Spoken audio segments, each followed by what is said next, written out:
How about Tony Hungary? needs one for the title. Hungary? Hungary? Did you say Hungary? He said Hungary. He's not allowed to win if he calls it Hungary. And Chris Ello. And as soon as the white smoke comes out the chimney, they've got a new pope, and everybody chimney? celebrates. It's a chimney.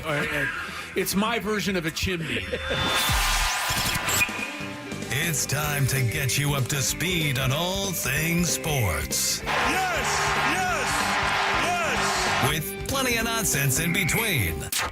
Oh, look! Here comes our fearless producer! Gwynn and Chris starts right now on 97.3 The Fan. Hey, what is happening, San Diego? Very pleasant Wednesday to you, wherever you may be out there. Gwynn and Chris, covering it from a couple of different states today. I'm in Reno, Nevada. Tony and Skraby in the Odyssey Palace Studios in San Diego, California. Gwynn and Chris is on the air, and we'll be here until 6 o'clock, a full 4 hours with you on this Wednesday. And guys, I just hope everybody's doing okay back home in San Diego. I know the winds are picking up down in San Diego, which I think has everybody a little bit on edge. And there's no way we can get into the show, I don't think, without at least thinking about our neighbors to the north. I mean, these devastating fires that already forced over 150,000 people to evacuate their homes. And the acreage has been burned up there, and just our heartfelt thoughts go up to everybody in Los Angeles. And look, you know, it's not that far away, guys. It gets a little nerve-wracking, to be honest with you. Yeah, I don't think there's any question. This is it can get scary real fast. You know, the wind is moving pretty good outside. It's not crazy right now. It's not hot either. It's like I don't think the heat necessarily matters at this point. Once that flame gets going, the wind itself, it becomes the major issue. My brother's a firefighter. He gave me a way too long explanation of what happened, but basically it's everybody needs to be very careful during these times. Like, don't throw things out your window that may go into like a grassy embankment or something like that. Like, we have to be careful. Yeah, we can't make any mistakes right now. There's no question. And I mean, I can't imagine some of the shots that we've seen I've seen you guys, I'm sure, on television. I mean, homes along the Pacific Coast Highway that just are no longer there. Palisades High School, an entire high school has basically been wiped out, and no longer basically exists. And it's really scary. So our heartfelt thoughts are with everybody there. We'll try to provide a little bit of an alternative, a little break from some of that stress here for the next 4 hours. They have canceled the Kings hockey game tonight, which makes perfect sense. And the Monday night NFL playoff game is, I don't want to say it's in jeopardy, but certainly the NFL is keeping an eye on it. Yeah, they're monitoring it in for Los sure. Angeles. Yeah, so it's a scary situation, but with that, we try to kind of forge ahead here on this Wednesday. We got a good show lined up for you. The Aztecs are back in action tonight. They're hosting Air Force. We'll talk a little bit about that as we go along. It's a really good night in the NBA, Tony, even though nobody is watching anymore. Oklahoma City and Cleveland are matching up tonight. Yeah. A battle of two teams with 30-plus wins. Yeah, one team's 30-5, the other's 31-4. They both have long winning streaks, so they're going to play tonight in Cleveland. That should be some fun. We'll talk about that. Also, we're on the eve of the college football playoff semifinal between Notre Dame and Penn State. Ohio State and Texas play on Friday. And, of course, NFL playoffs start this weekend. But, everybody here wants to talk about baseball and what's going on and what's new. And, frankly, there really isn't anything new to report today, Tony. No baseball news to really report. Last thing I think that came off the board was Justin Verlander last night. He signed with the Giants on the 1-year deal. Outside of that, it's been relatively quiet. Did you guys hear or get any sense of the wild celebration that was emanating last night from the home of one Manny Machado? upon the news that Justin Verlander had signed with the San Francisco Giants. He must have fantastic numbers. How about 8 for 8 in his career? He's perfect against Justin Verlander with an OPS of like 2,875. I read that today and I was like, that can't be real, but I did read it somewhere, so I'm passing it along. Maybe there won't be so bad a news of Justin Verlander's come to the National League West, but yeah. Yeah, no, I mean, listen, that was probably prime. Justin yes, Verlander, a lot of it was when Manny was with the Orioles against Verlander with the Tigers. So, yeah, I read somewhere today he was 8 for 8 in his career. I hope that stat was accurate that I'm passing along to everybody here. But I think definitely want to mention San Diego Ties. Brian Mattis was passed away yesterday. Former USD pitcher, 4th pick overall in 2008. Out of USD, wasn't a cause of death given, but certainly a shock to the baseball community. It's had a couple hard ones here as of late. Obviously, Ricky Henderson passing, and Brian Mattis is a guy that played not that long ago, and was helped this USD team be one of the best teams in the country at the time when he came out. He was on that the team with my man from Colorado, Chris Bryant. Oh, the Cubs team? Yeah, he was not the Cubs team, the USD team around that time. Oh, okay. Right. Well, the thing with Brian Mattis, Tony, you're right. I mean, he not himself, but he was on the team that put USD baseball on the map. Right. And the year that he had in 2005 or 6 there, they made it all the way to number 8 in the country. And I don't know if you remember this, but they actually hosted. Yeah, I remember the Super Regionals. I was quite They salty couldn't play about at their the time. ballpark because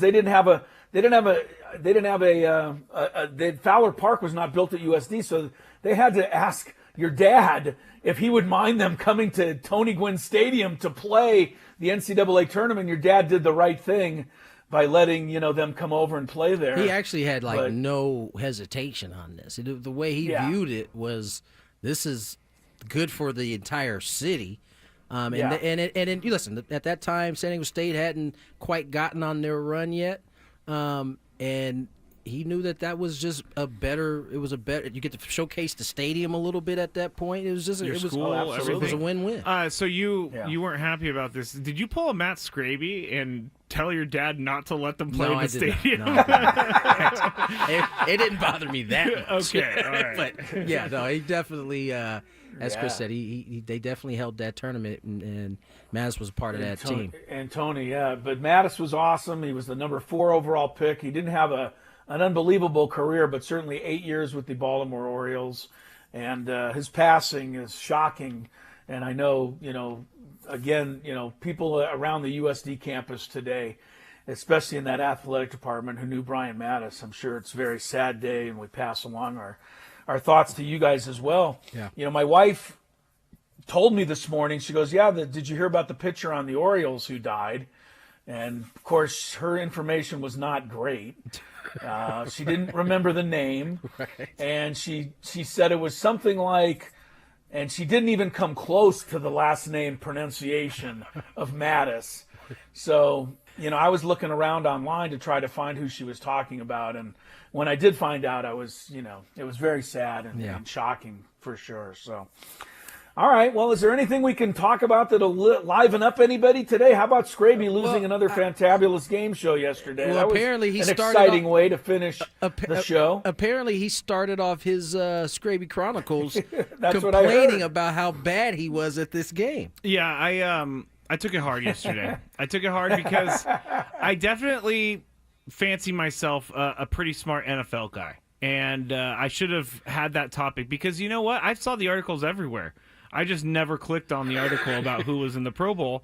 And I think the problem is I'm going to blame the actual Pro Bowl for this because no one cares about the Pro Bowl anymore. I don't know what they're doing. And so last night I battled in my head about how ugly and embarrassing that loss Well, was. I thought you were going to complain about the people who selected the Pro Bowl in trying to say that the guys you answered, Baker Mayfield, Malik Neighbors, I thought about and Baker Mayfield many times last night. All of your wrong answers last night, I think you believe should have all been Pro Bowlers. So you could also blame the selection Don't you agree Malik Neighbors and Baker Mayfield should be in the Pro Bowl? Ahead of those dudes that we named? I don't even remember at this point. That's exactly. Who are the NFC quarterbacks that made it before Baker? I remember there was one egregious one. Jaden Daniels.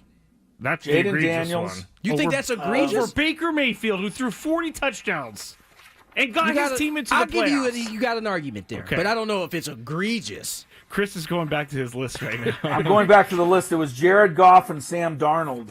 That's were the the one. other two. Sam Darnold. Sam Darnold had. What do you mean he had a terrific Sam year? Darnold was 14-3. If Brock He had a great Purdy's a year. system quarterback, then Sam Darnold is a system quarterback. Well, I mean, Brock Brock Purdy made the Pro I Bowl was last just year when he about was to- assistant I quarterback. was just about to didn't say he? that. I don't know. With a really I good don't know. record, too, by the way. Baker squeaked into the playoffs. I think And then they Baker were has a gambling case. with it, too, at They the were. end. I think that's right. They went for the record. I think Baker has an argument, but I don't think he has as good an argument as Jalen Hurts has. To be honest that's with you, great Jalen point. Hurts was Great another point. guy that was overlooked for the Pro Bowl. He And was struggled pretty this year at unstoppable all times, year. though, so I understand. We got to be careful with that. We were at that point when he was struggling. I think the Eagles had one loss, and they continued to have one loss, and we continued to say how much he was struggling. And now we look up what they finish? What record? What they finish? I think they finished 13-4. 13-4. They gave away a couple games at the end. They but, did. You know, He missed. They had a he great missed season. 1.5 of those too with his concussion. So, I think there's some arguments to be made, but egregious might be a little too strong. Do you think I didn't bring this up yesterday, guys, because it would sound like sour grapes coming from a Miami fan. Uh-oh. But I don't know any other way to bring it up. The Chiefs are taking some flack for not even remotely showing up for the last game of the regular season. Should teams here's the question. Should a team, obviously they had clinched, but they were playing a team that hadn't clinched. So did they owe it to the integrity of the game to at least look like they're trying to win that final game of the season? I think Because I can understand sitting Mahomes out. I really can. But they sat the entire squad out, and it was really it was laughable, to be honest with you. I think in every sport but football that should matter. I just think the risk of even pretending like you're playing on the football field one injury can ruin a team. That's the thing, right? We watched Patrick Mahomes a couple years back, the year they lost to Tampa, like basically get his team there with no offensive line. And they couldn't win the whole thing without one piece, basically. So I understand them getting to the point. Because remember, we talked about this about 4 weeks ago before they got to this point. When we were just trying to just figure out if they were going to sit Patrick Mahomes right then and there. They said no, because we want the last 2 weeks off, basically. And so they had to go through a tough 2 weeks there where they had some tough teams. They got those 2 victories, and this was their intent. And they made that it seemed like it was pretty obvious that's what they were shooting for. And they accomplished it. And yes, it's unfortunate that they played the Dolphins, who, by the way, had not clinched a spot, but also didn't start their quarterback when it was all said and done. And it sounded like, based on everything everybody else said, that if it was a playoff game, he would have played. So, I mean, maybe if you really wanted to play, or you really want to have a chance to win, Tua should have been in there. Well, there's no question that Miami and Cincinnati have no complaint. No, they have no complaint, because if you want to get into the playoffs and win the games prior to the final week of the season to get yourself into the playoffs, so you shouldn't be in that position. But the NFL has an issue. You're right, Tony. I don't know what they can do about it, but just think about people who live, again, this is Denver fans I'm thinking of for a moment. They have to buy season tickets for 10 football games or 11 every year 2 of them are preseason games already. Then they go to the last game of the regular season against Patrick Mahomes, the 2-time champion Chiefs, and they get to see a taxi squad. I would say, although they were probably happy with it because it helped them get into the playoffs. But again, I mean, there's something that needs to be done, but I don't have an answer. I think that is a risk anytime you get a football ticket to go watch an NFL team, that you're going to pick a game with the intention of seeing somebody only to find out that they can't go that week. Leading up, and you'll probably know it 2 or 3 days before you get to that game that you've already bought a ticket that, you know what, doesn't look like what's name is going to be a go, or whoever, so-and-so, Holmes, Kelsey, whoever it is. So I think in football, outside of them flexing games, you take on a lot more risk in a game where it's a gladiator sport and dudes are crashing into each other. But week 18 is really just it honestly is just it's almost an exhibition week. And for proof unless you're trying to get into the playoffs, right? And there's only a couple of games, but for proof that it's an exhibition week, just look at every fantasy football league around the country who plays their championship game in week 17. Because we all know that week 18 isn't a real week of NFL football. Yeah, I mean, for the 7 teams in each side that get in versus, the rest of the field. So you got the 7 that get in on each side. That's 14 teams. And then you got, how many you say, about 4 on each side that are completely out of it? That's another 8 teams. So then everybody else in between is actually playing. But more than half of the teams already have their fate sealed. Now, the bottom portion, you're still going to get something out of because they've got their guys they want to see, and those guys are out there playing hard because they're trying to earn a job for the next season. But as you said, those teams in the middle tier, the best bet is don't be in the middle tier because then your fate is going to be rested in somebody else's hands that may or may not care. Yeah, well, I can say this about the Chief players that were trying to earn a job for next season. None of them earned one in that loss to Denver. All right, we'll take our first break of the day. When we come back, Aztecs are home. Air Force is coming in. College basketball game. Aztecs trying to keep it rolling after a big win in Boise over the weekend. We will talk about that a little bit as Gwynn and Chris gets rolling on 97.3 The Fan.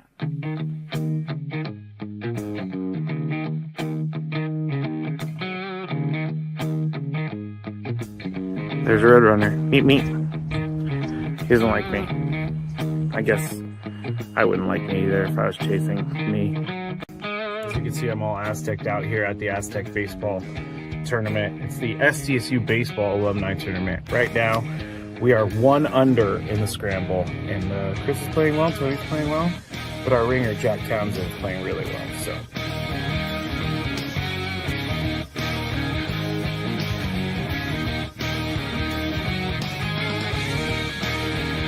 Chris says that he can't play golf, but this is the second birdie putt he's made for us. This time it was like 20 feet. Thank you very much, Skraby. But once again, you're hitting some very nice shots as well. I'm not usually complimentary to you, but I can't help but be complimentary. Your shot making today. With my what? Your shot making. You've hit some.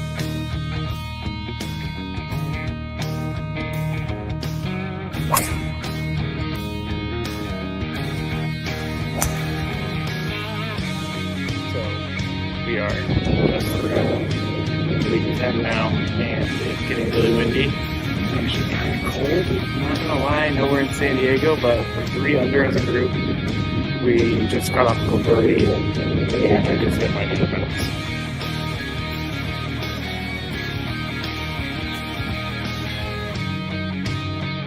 There's a squirrel. He wants to attack me. Squirrely! We just got our second birdie of the day thanks to this guy. Yeah, a 4-footer after. It was a 5-footer. After our pro drove it 300 to the front of the green and then chipped it within 5 feet. Uh-oh. Skraby, don't feed the animals. Don't feed the animals. I do feed animals, but Chris made a birdie putt. Leaving the golf course. And we ended up shooting 63 once. Everything was accounted for since it was a scramble, and we had an SDSU golf player, Jack Townsend. He was with us, and he did a lot for us. I think we shot 63 because of him, but we all had a good time.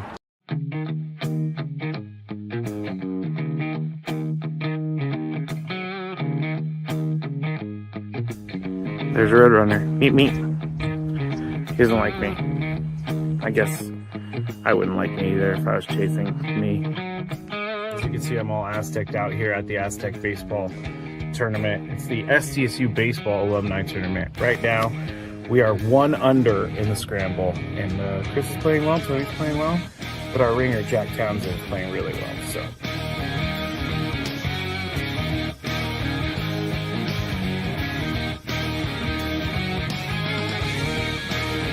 So Chris says I can't play golf, but this is the second birdie putt he's made for us. This time it was like 20 feet.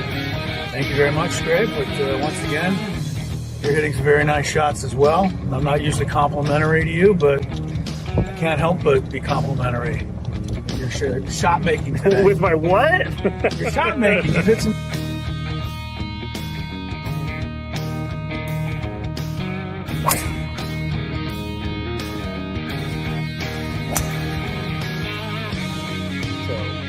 We are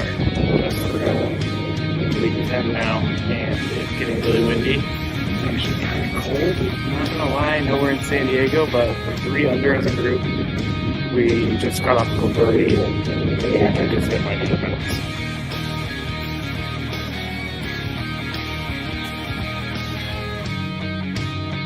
There's a squirrel.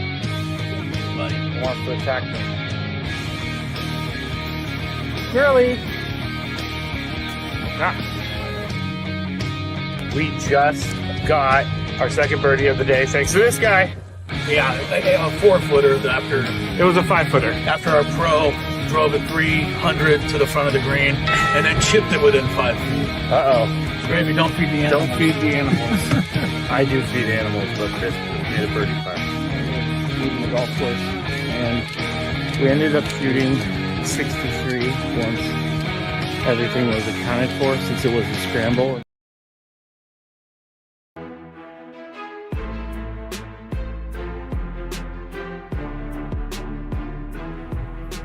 .222 on the clock. Tony Gwynn Jr., Chris Ello, Matt Skraby. It's just me and Skraby in the studio. Mr. Ello out in Reno as the Lady Aztecs. What time is their game tonight? We got 6:30 tonight in Reno. Must win. I hate to say must win in the 4th game of the league season, but they have lost 2 in a row and fallen to 1-2. 1-3 would not be good. Yeah, So got off to a good start. Hit a little bit of a tough spot here as a little bit of a downer. They look to try to something the men's team knows very little about. You know, that's one of the other things that's amazing about Dutcher's team, Tony. Whenever they lose a game, and, you know, they had the heartbreaker to Utah State there, they win the next game. That's another one of the magical things about that program. I believe they said the other day when they were beating Boise State that they've won 29 of their last 33 games following a loss. That's hard to do because guys get down a little bit after a loss, and, you know, somehow they're always able to come back. I don't think that his squads get down, though. I mean, I think they know what it is if they lose a game. You know, they're going to dig into what they saw on film, and they're going to address those things. That's kind of been the thing that we've seen, I think, most consistently in Dutch's time. The ability to adjust after games or after, even on games they've won and they haven't done some things or a thing specifically correct, it usually gets addressed the following game. And we've seen that all year long. And so for the Aztecs, they'll take on Air Force tonight after a big win against Boise State at Boise State, a place they haven't had a lot of success in. You obviously, in these type of games, you are guarded against a little bit of a letdown. But listen, I think this Air Force team is much improved over over time. They're not the Air Force of old where you could just walk in and just beat up on them. But the Aztecs will certainly look to do just that. Well, I did read Mark Ziegler's scouting report for the game tonight, and he brings up a couple of concerns for the Aztecs. And one of the big ones is the fact that Air Force plays a matchup zone. And, Tony, I don't know if when you played, if you ever faced a matchup zone, it's not easy to diagnose. Yeah. And that's the reason why teams play it, because the offense doesn't know exactly where you're going to defend. And the Aztecs have played against 2 matchup zones this year, and they've been terrible in both games. One of them was a victory over UCSD that they did not perform well, and the other was the loss to Utah State, when Utah State got them with that matchup zone in the second half. So that is something that they're going to focus on tonight, is trying to, do better at dealing with the matchup zone that they have to face. I mean, so often you see teams copycat what other teams have success with, and so I'm not familiar with Utah State traditionally using a matchup zone, but they certainly used it. And I was at that game. That second half of that ball game looked completely really not just the second half. It was like for the last 5 minutes of the first half, all the way through the second half, that just the offense looked different. And so again, that speaks to what I said before. Who knows that they've struggled against a matchup zone? Yeah, exactly. That staff will, Dutch and that staff will certainly have these guys at least prepared to see it and be able to counter it in some regard. We should also wish the best of luck tonight to our friends across the way at USD. They're playing at Gonzaga tonight. We're going to get into it in the Daily Gambit, but the spread is greater than 4 touchdowns. Number one. Number two, you know how ESPN, the bottom line, Tony, they put up that little percentage index to win the game? What percentage they got? Gonzaga is greater than 99% to win the game tonight. It's pretty much a done deal. Not just 99%. Greater than 99%. They gave the greater symbol next to the... There is a greater symbol. So it's 99 point something. It's 99 point something. So, if USD, good luck, guys. I mean, if they could pull that one off, that would be a shocker for sure. That would seem to be some type of record of something. I don't know if you saw this. I thought I'd bring it up as we get ready to go to break. You mentioned the college football playoff, kicking off tomorrow. Notre Dame, Penn State. Did you see the presser with the 2 head coaches? I read about it. Yeah, Franklin. It looked a little uncomfortable. Yeah, it did. It almost looked like, if you watched it, Franklin forgot my man for Notre Dame was next to him. Like he kind of Marcus Freeman was sitting right there, and James Franklin is criticizing the entire Notre Dame program. Come on. Read the room, will you? Let's hear it. Here's both of them talking about it. I think it should be consistent across college football. This is James Franklin. Again, this is no knock at Coach or Notre Dame, but I think everybody should be in a conference. I think everybody should play a conference championship game, or no one should play a conference championship game. I think everybody should play the same number of conference games, but just the numbers are going to make things more challenging if you're playing one more conference game. So I just think things need to be consistent across college football.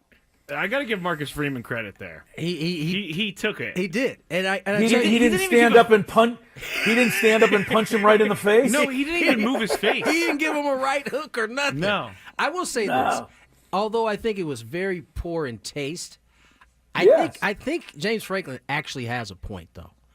I don't disagree with him either, Tony. You've got to read the room, though, better than this. He should. I mean, Marcus Freeman may play some of those comments before his team runs out on the field tomorrow. For sure, and he should. He should absolutely use it to his benefit. But I do think the overall point he was making is very true. There is so much disorganization with the playoff, from how you're seeding, and it's not really disorganized. It's just people are complaining about the seeding. But it is weird that some teams play conference tournaments, conference championships. Some purposely don't have it in there so that they can give them the better chance to get into the playoff. And they don't all play the same amount of games. It should really, for the playoff standard, everybody should play the same amount of conference games and the same amount and have a championship, a conference championship. I think that is fair. They've been trying to get Notre Dame into a conference for as long as I've been alive. And I'm pretty sure the Irish are going to hold out as long as they because can, right? they're evidently more powerful than the rest of college football. I mean, honestly, why doesn't college football just tell Notre Dame, if you don't get in a conference, you're not going to be part of it? Well, because Notre Dame is that powerful. Yeah. And they want them a part of it. They got some pretty strong alum, I guess, that are probably connected to all of this, I assume. I guess. Let's get to break. All I know is that I can't imagine Penn State winning it all because James Franklin will probably mess something up. But I didn't realize he was going to mess something up before the game even started. Fair enough. Let's get to break. On the other side, one of us will have the wig on, one of us won't. More Sports Court when we return.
Welcome back to Gwynn and Chris. As you can see, I was prepared to see Tony with the wig on, not so much Skraby. You guys look, you look crazy. Tony's apparently Stevie Wonder. Right You look like, gosh, who do you look like? I look like Joe Dirt with white hair. You look Little like Joe Dirt. You Yeah, could have been I see out some there Joe with some Dirt wooden dentures back in the day right now. Oh, yeah. I would have had the wooden dentures for sure. Breath just funky. Can you imagine? We got a sports court coming up. If you were watching on the chat, you know why I'm laughing. 2:38 is the time. I will be in court, but doing it from afar here today in Reno. That is why Skraby has the wig on today. Before we get to sports court, though, our old friend John Heyman trying to stir it up a little bit with reports coming out of New York City that perhaps the Yankees are not only just interested in Luis Arraez, but might be in the process of putting together an offer for Luis Arraez. It goes something like this. Arraez would go to the Yankees, and Marcus Stroman, plus a young player, Will Warren, would come to the Padres. And cash. And some cash. Yeah. Badly needed, cold, hard suitcases full of cash. Now, I love how they say cash. I don't think any cash is actually exchanged when they do that. They do it. They bring it the duffel bag. Really? They bring the duffel bag and drop it on AJ Preller's desk. Here you go. Here's that $3 million we talked about in the deal. So Boom. Cashman has Here's it your like cash. handcuffed to his hand. They fly and they meet in Denver, and then AJ gets his handcuffed. Just like you see on TV. That's amazing. I kind of want to be the security guy for this exchange. You know, I feel like in 2025 I need to make the point that I'm just joking. It doesn't actually happen like that. But It doesn't? You had me, Tony. It would be kind of cool to see that go down one day. Here's why you John had Heyman. me. Can you imagine like the I don't know, what Soto trade, right? There's some cash, and all of a sudden Rizzo is walking on the field. He's got like 3 bodyguards. He's got the 2 duffel bags. Drop it That on it. would be great. It would be kind of cool I would to love see that. I've been watching too much FBI, which is like one of Tony and I's favorite shows, and that is what they do in FBI. It's too always much- about the cash drop. We hear so much in these articles about cash and money being exchanged. It's just fake money. We don't ever see it. No. It's just out there in the ether. That's true. It'd be better if we had the physical form. Now, 2024 works. If they did have that, you'd have people literally willing to risk it all. Oh, yeah. So maybe it's better this way. I'll take a personal check for $2 million. The All reason right, well, that somewhere in there, I asked you guys what you think of getting Marcus Stroman, though, not the cash. did you? Yes, asked that? I let me didn't hear tell that. you why this is being suggested is because Bob Nightingale is reporting that the Yankees are, quote, actively trying to deal Marcus Stroman. I don't think Marcus Stroman likes playing for the New York Yankees. So would you, Chris, would you make that trade? Luis Arraez for Marcus Stroman and Will Warren plus cash? I wouldn't be able to do it in a vacuum. Right, I'd have to right. do it in concert with some other deals. I believe if I got Marcus Stroman, now I'd be more inclined to trade Dylan Cease, and I would, wait to see what I could get for him. But no, just adding Marcus Stroman to the staff and losing Luis Arraez from the lineup, I don't think is a good exchange personally. Tony. Similar to what Chris said. I'm very fond of Luis, but I also am fond of having some starting pitching. And, True that. And Yeah. Stroh, say what you will, the guy can pitch some innings. And if you're telling me that the Padres are able to sign Sasaki and maybe get Stroman to kind of round out that rotation. Well, here's why cash is going to be involved, too. Marcus Stroman is going to make $18 million this coming year. So that's why the cash we might is there. get to see the duffel bag after all. Like $8 million of cash. Yeah. That's- Listen, that shouldn't be a surprise, right? I mean, the Marlins basically paid for Luis to be here, And Yeah, that's so, true. Yeah. And so, I don't like the deal, but I understand it if it has to be done. All right, we are going to move on into our sports court. I ask for everybody's attention in the courtroom, and I call on judges Stevie Wonder and Joe Dirt Yes, thank you. for the beginning of today's proceedings. Do you have a sports issue, San Diego? Do you need a third party to make a decision? The guys have put on their robes and picked up their gavels. All rise. Here comes the judge. Gwynn and Chris Sports Court starts now on 97.3 The Fan. Hold up, bailiff. I just want to make a point. I am not blind. You are? I'm not. I just wanted to have something that looked close to Mr. Yes. Skraby, and this is the best I can come on. This is the cool version. Yeah. I love this long hair. Like I I don't. have great hair, It but is I quite can't itchy. grow long hair. I grow out hair like I'm Toad from Mario Brothers. Grow Like an it just afro. I grow a helmet. Like it's not even an afro. It's like just a hard helmet. shell of hair. Skraby, you look so ridiculous right now, I can't even take my eyes off you. I don't know if that's a good thing or a bad thing. Chris. All right, here we go. We got a couple from Reddit today. My favorite are from Reddit. I for need sure. the people to start sending me some. Reddit is a wild place. It is. It really is. That's Like- why I enjoy their questions so much. Like all the ones I read, I'm like, I can't say this on the air. I can't talk about this on the air. So this first one is actually something I made up because it has to do with the NFL. And the 49ers have... When you say made up, what do you mean? Like, I just basically made up this question because I okay. wanted to get your guys' opinion on this. Fair it enough. didn't make the Big Five, but it made Sports Court. The 49ers fired their defensive coordinator, Nick Sorensen, after one season in the role, and he worked his way up to the DC role over the last couple of years. The statement said that they are hoping to retain him in a different role. So my question, guys, we're going to look at this through Nick Sorensen's perspective. And Chris, since it's Wednesday, you're up first. Would you be insulted to be demoted and offered a lesser position in the same organization? Depended what the bag of cash looked like. It comes with the Cash isn't as much as you think. It actually comes with a pay cut, Chris. Well, I'm sure it comes with a pay cut, but I mean, if that pay cut is from $4 million a year to $2 million a year, I'm probably going to consider this. And the reason I'm going to consider it is because I can't make that kind of money anywhere else in the real world. So, what about a new team? When you're talking about the sports world, I think it's something you have to keep in mind. I think anybody in this position, though, would love to, if they are honestly demoted, would like to immediately go out and find another place of employment. It's not always easy to do, though. So. No, it's not. Tony, would you be insulted if you got fired and they asked you to move to a different role in the organization, a lesser role? If I was a prideful man, maybe. However, sometimes it's you got to check your pride. It's not, these jobs don't grow on trees, despite what we have to say. There's 32 of them.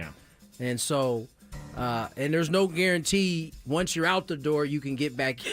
If you shake your head like that, your hair like that one more time, I'm gonna lose my mind. I'm not talking about that. Okay, one. now Yeah, you that look one like right Kylie there. the dog shaking off when she's off taking a He walk. put his chin in the air and I know. It was pretty He looks ridiculous. so crazy. Prideful man. Yeah, I know. Listen, I think, as you said, he came up in this group, kind of moved his way up the ladder. Well, he's coached for Seattle. He's just been in San Francisco for the past 3 seasons, one season as a defensive He coordinator. might like it there. You know what I'm saying? Like, if a guy is willing to stay after you've demoted him, that probably means he's still well regarded in the building and likes the workspace he's in. So your question was, would you be insulted? I think initially I would be, but then if I saw that it was still the right fit and I was still happy, I would move on off my. I'll tell you why he should be insulted. His defense was not bad last year. If you look at all the stats in the end, And he didn't even they have were all his top 10 weapons in either. yards allowed. They had 3 bad games at the end of the year. They had my man Campbell, who quit on them as their one of their main linebackers. Had a career season. Didn't under have him. his best linebacker in Dre No. Greenlaw on the field all year. Who, by the way, is a huge piece to Huge that. piece. I really think that he should be insulted, and he's not going to take this. You don't think he's going to take it? I don't think he's going to Well, take I it. think that would answer all of our questions then. Like, maybe he wasn't happy there. And I think he got a bad rap, and It's called a scapegoat. Is what they. Him and the special teams coordinator are the scapegoats of the 49ers for this year. So, all right, next one. I don't want to put my friend down, but I came to Reddit with an anonymous account to get some advice. We're in college now and played high school baseball together. He was a pitcher in high school, and a pretty good one, but not one of those guys who's going to a big school. He could have went to some junior colleges, but he has been set on making this team at our college. He still goes to the high school and throws and continues to work hard, but I don't have the heart to tell him he probably doesn't have it at this level. My girlfriend said I was a hater, and if he wants to keep trying, then just let him. I am stuck because I am his friend, and I don't want to see him continuing down this path. Tony, am I a hater if I tell my friend his subpar pitching skills aren't going to get him to the majors? Whew. Is that his goal, is to get to the majors? Or does he just want to get a chance to get drafted? I just think he thinks that he's a top level pitcher. And he's saying he's not good enough to be on the JUCO team. He said he could have played for JUCO, but he's not good enough. I'm guessing this is like a D2 or D1 school that they're going to. Okay, well, and he's there at the D1 or D2. They go to school there, and he's like trying to make the team somehow. Let him try to make the team. Really? Yes, because if he doesn't make the team, guess what that'll be for him? A wake-up call? Oh, there you go. You cannot force these things on people, unfortunately. If a dude is willing, even though you may feel like, man, this is embarrassing, you shouldn't go out there. If he's willing to go out there and forego the embarrassment, let him go out there. What's the worst thing you have? He gets cut, and then he finds out, maybe it's time for me to look in a different direction. All right. I knew Tony was going to have a different view on this. But I'm just saying, it's especially at that, JUCO age, college age, the fact that he's, there, D2, D3, whatever we're talking about, I don't think there's nothing wrong with letting him give it a shot. Chris, is he a hater if he tells his friend his subpar pitching skills aren't going to get him to the majors? Yes, to answer your question. Absolutely he is. And not only does this message go for him, but it goes for any parent that might be listening to the sports court today. If your child happens to think that they are good at anything, it is your job, and solely your job, to give them the kind of support that they ask for and desire, and try to help them become the best they can be. And if they eventually are not able to accomplish something that you think is out of reach, then it is your job to be there to catch them and help them land softly when they don't reach their goals. But it is not your job to tell them ahead of time that they can't do it. Yeah, I agree with that. Sorry. That's just this guy's a total hater. The real world is already harsh enough. Don't end something before it has to be ended. If it even has to be ended. Jocelyn says, leave him alone and just talk trash behind his back like everyone else, bro. That's a good point, Jocelyn.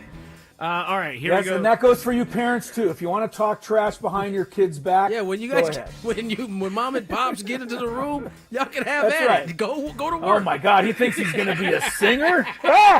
You kidding me? Exactly. Oh yeah, remember when all those people told me, Skraby, you're never going to be on the radio? I know somebody told you that before. Oh, many people told me that. You're not smart enough. Sorry, my hair's in my mouth. Here. My hair's in my mouth too. You're not funny enough. You're not good enough.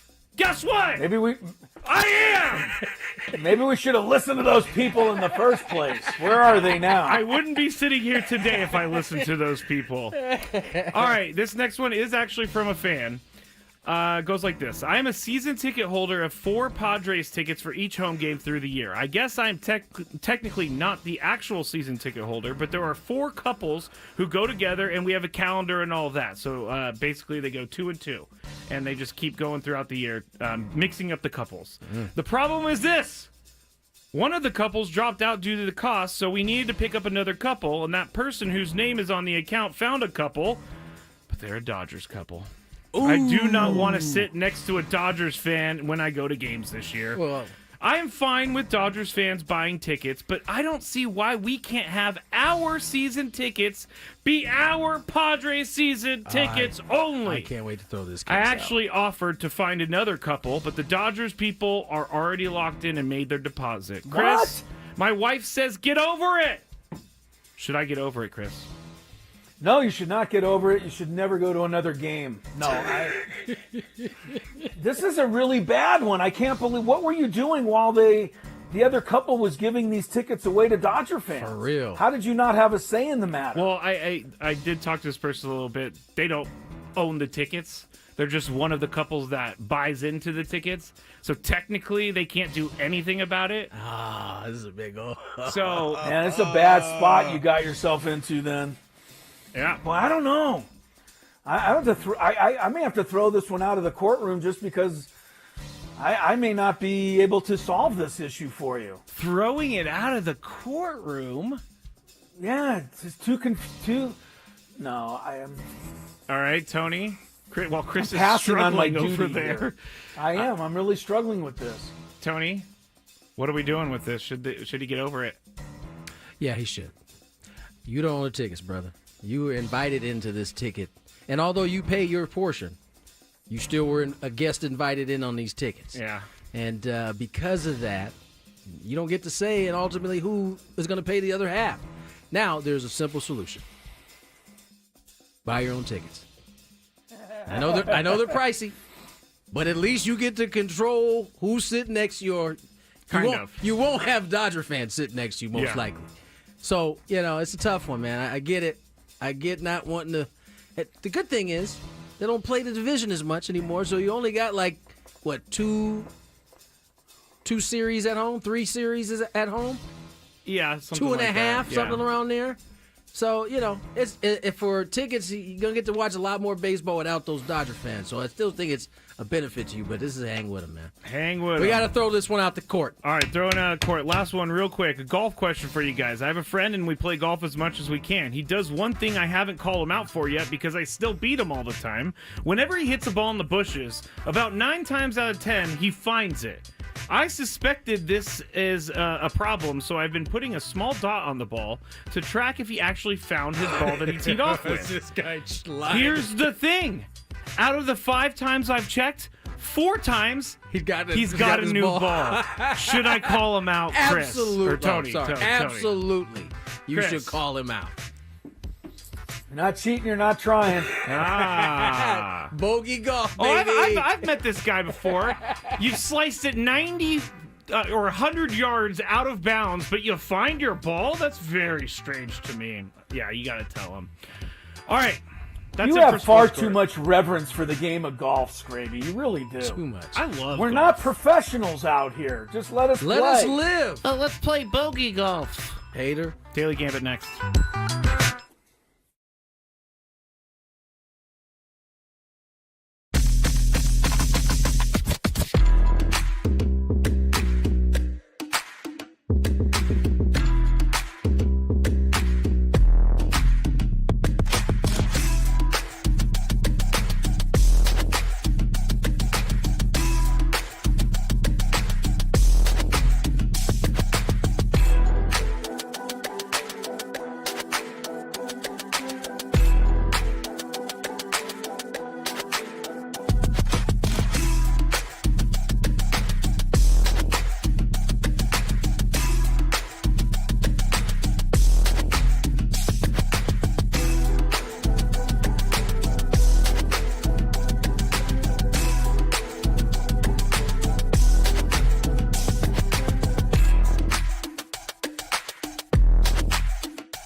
number 2 here on Gwynn and Chris. Tony Gwynn Jr., Chris Ello out in Reno, and Matthew Skraby on the 1s and 2s per usual.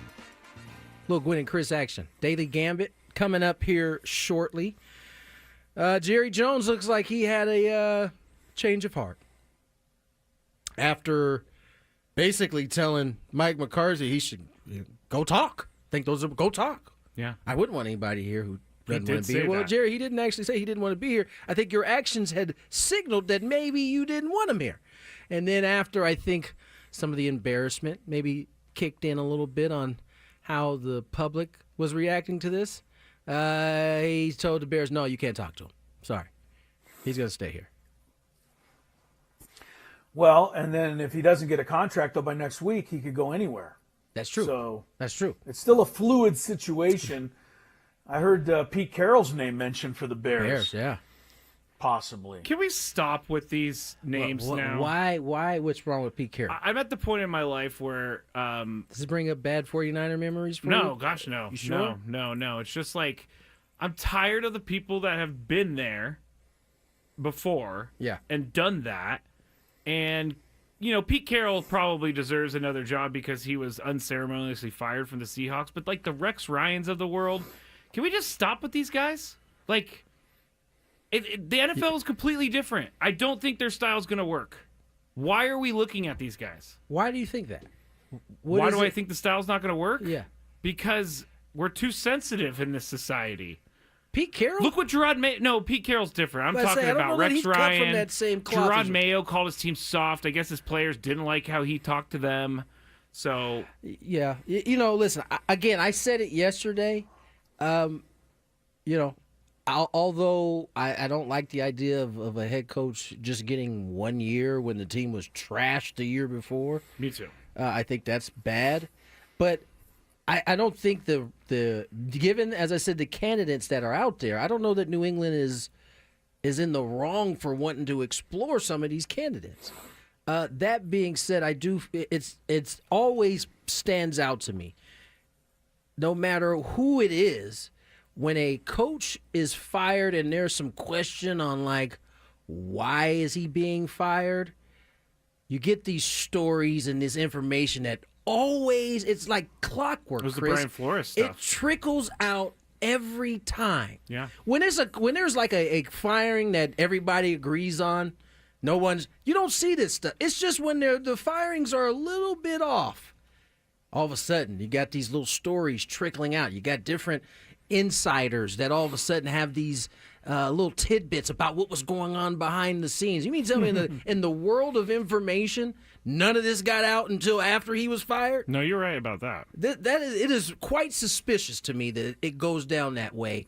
Almost, in today's day and age, almost like every time.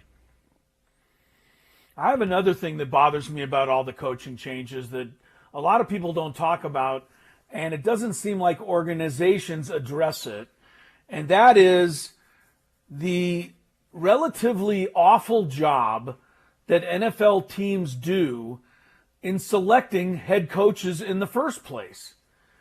I mean, somebody somewhere thought Jared Mayo was the next great thing. Somebody somewhere thought Antonio Pierce was the perfect fit. Somebody somewhere thought, Doug Peterson was the right hire. Definitely Doug Peterson. Mike McCarthy. It goes on and on and on. Matt Eberflus. Somebody chose Matt Eberflus. He didn't walk into the Bears facility and say, "I'm the guy." They had to pick him. Can I ask you a question though? Outside of the New England situation, how many of those organizations are well run? That you just named? None of them. Right. And so maybe we should look at that, though, a little bit and address that. I think so. As opposed to putting all of the heat on these coaches that come and go so quickly. I just think, and listen, Eberflus, from everything we saw, didn't look like, he had what it took in terms of leadership-wise, how he was able to communicate with his team. But, at the end of the day, these owners are the ones that are picking these guys. Now, yeah, and we've said this before. If all NFL owners were as bad in their businesses They wouldn't as have they the were money running to be their NFL teams. owners. That's right. They'd have never made the money in the first place. I mean, look at the Giants, for example. I mean, the Giant owner was sitting there when Shane. Well, you guys forget sorry. his name every single time. It's not I know. spelled Sheed, No, though. it's spelled there's a- Yeah, it's- S-C-H-O-E-N. Yeah, there was. It's a weird spelling, so that's why. But anyway, the Giants GM basically sat there and told the owner that Saquon Barkley wasn't worth it, and the owner said, "You better be right." Right. And it turned out that he was completely wrong. And then the season ends, and the owner goes, "Oh yeah, you're up for next year. We love you." This, I don't get that. It doesn't make any sense. It's you bring up such a great point too, because we all watched that Hard Knocks clip. When he was like, I'm not gonna feel good if he signs with like the Eagles, and I have to see this guy. And that's exactly what happens. Not only does he sign with the Eagles, he makes them like Super Bowl contenders again, on his way to what could have been a record-breaking season against them, but he chose to not choose violence in that case. Yeah. He chose to sit out. And I just just thinking about how crude these owners can be, it blows my mind that you get a statement like that from the owner on national TV. He said it in front of people, and there's not a piece of him that is like, you mother, you know what? You're gone. Not only you're not gone, but I mean, they couldn't wait for the season was over to tell him he's back. Right. The season hadn't even ended completely yet before they told him he was back. How could you look at the Giants situation and judge that your general manager is doing a good job? Yeah, I mean, I also think like when it comes to coaches like Brian Dable and GMs like Joe Shane, if you're going into the offseason with questions, is this what you guys just said? Because I was typing something. I want to let you say it anyway. If you come into the season, with questions from last season, and you think there is a chance that you're going to fire them at some point, then they shouldn't be your head coach to start the season. We didn't say that. Thankfully. But clearly that wasn't the case, because he's already got his job back, both. Why would you ever want the guy who got you into this situation to get you out of this situation? And to be fair, I'm not as mad as at Dable, honestly. He got that team to the playoffs, and even with Saquon, they weren't that great. But he got them there, and they looked pretty good. But eventually, if everything doesn't go your way, as it hasn't since that playoff run, you start to look at what you really have, and then you start chipping away at different pieces. The running back that you didn't want to give the money to ended up being good, and the guy you chose to give the money to, you released. Mm-hmm. You let him walk. You let him go, and you're How paying is dead that? cap. And considering that is the biggest piece of all franchises, he must have something on Mr. Marr. I read something today. I dig into the Dolphins stuff more than other teams, of course. And I mean, I read somebody who kind of broke down the exit press conference with Mike McDaniels and Chris Greer, the general manager and the coach of the Dolphins, about the continued failures that these two guys have in the exact same categories every year. And it was interesting that they just gloss over every one of them. They don't address them. They don't even acknowledge that it's fair to ask the question in some cases. And, obviously, the owner of the Dolphins, Stephen Ross, who's like a Hollywood mogul, just doesn't get it.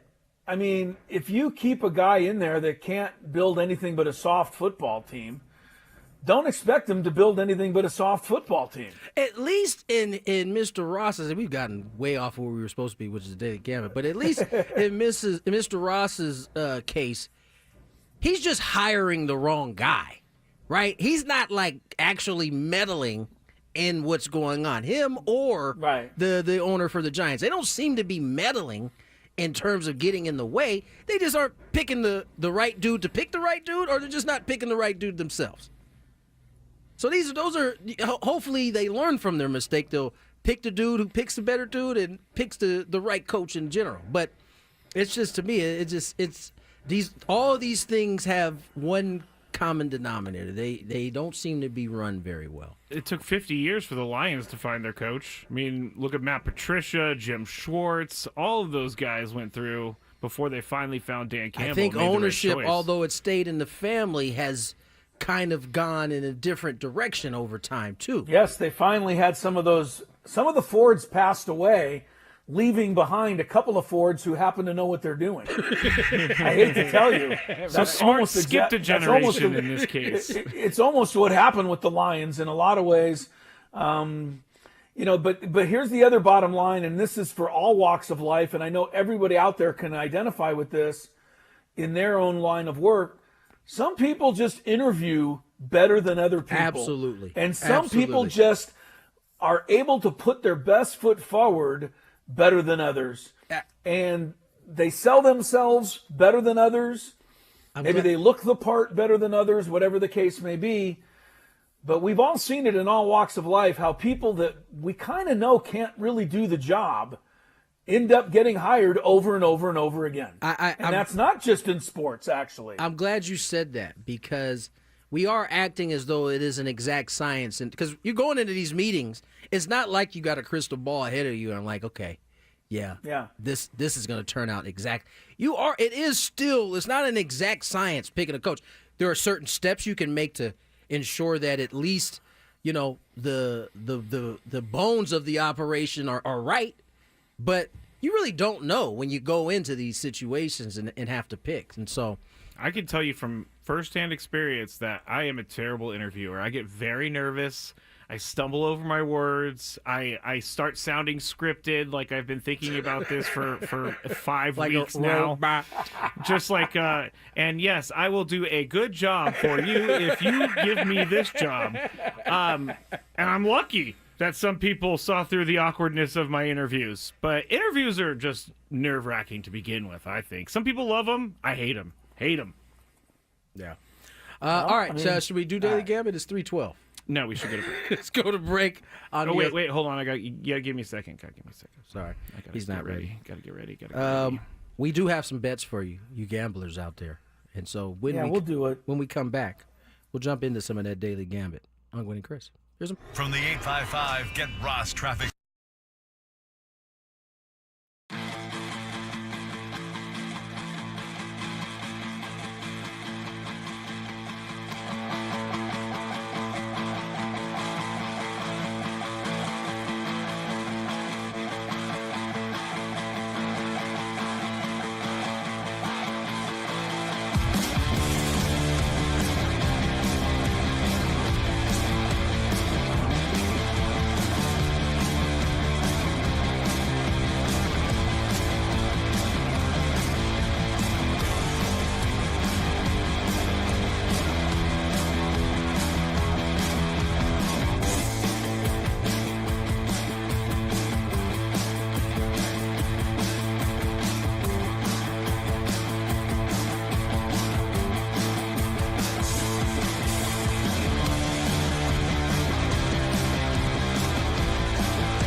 Hey, welcome back to Gwynn Chris. 3:18 is the time.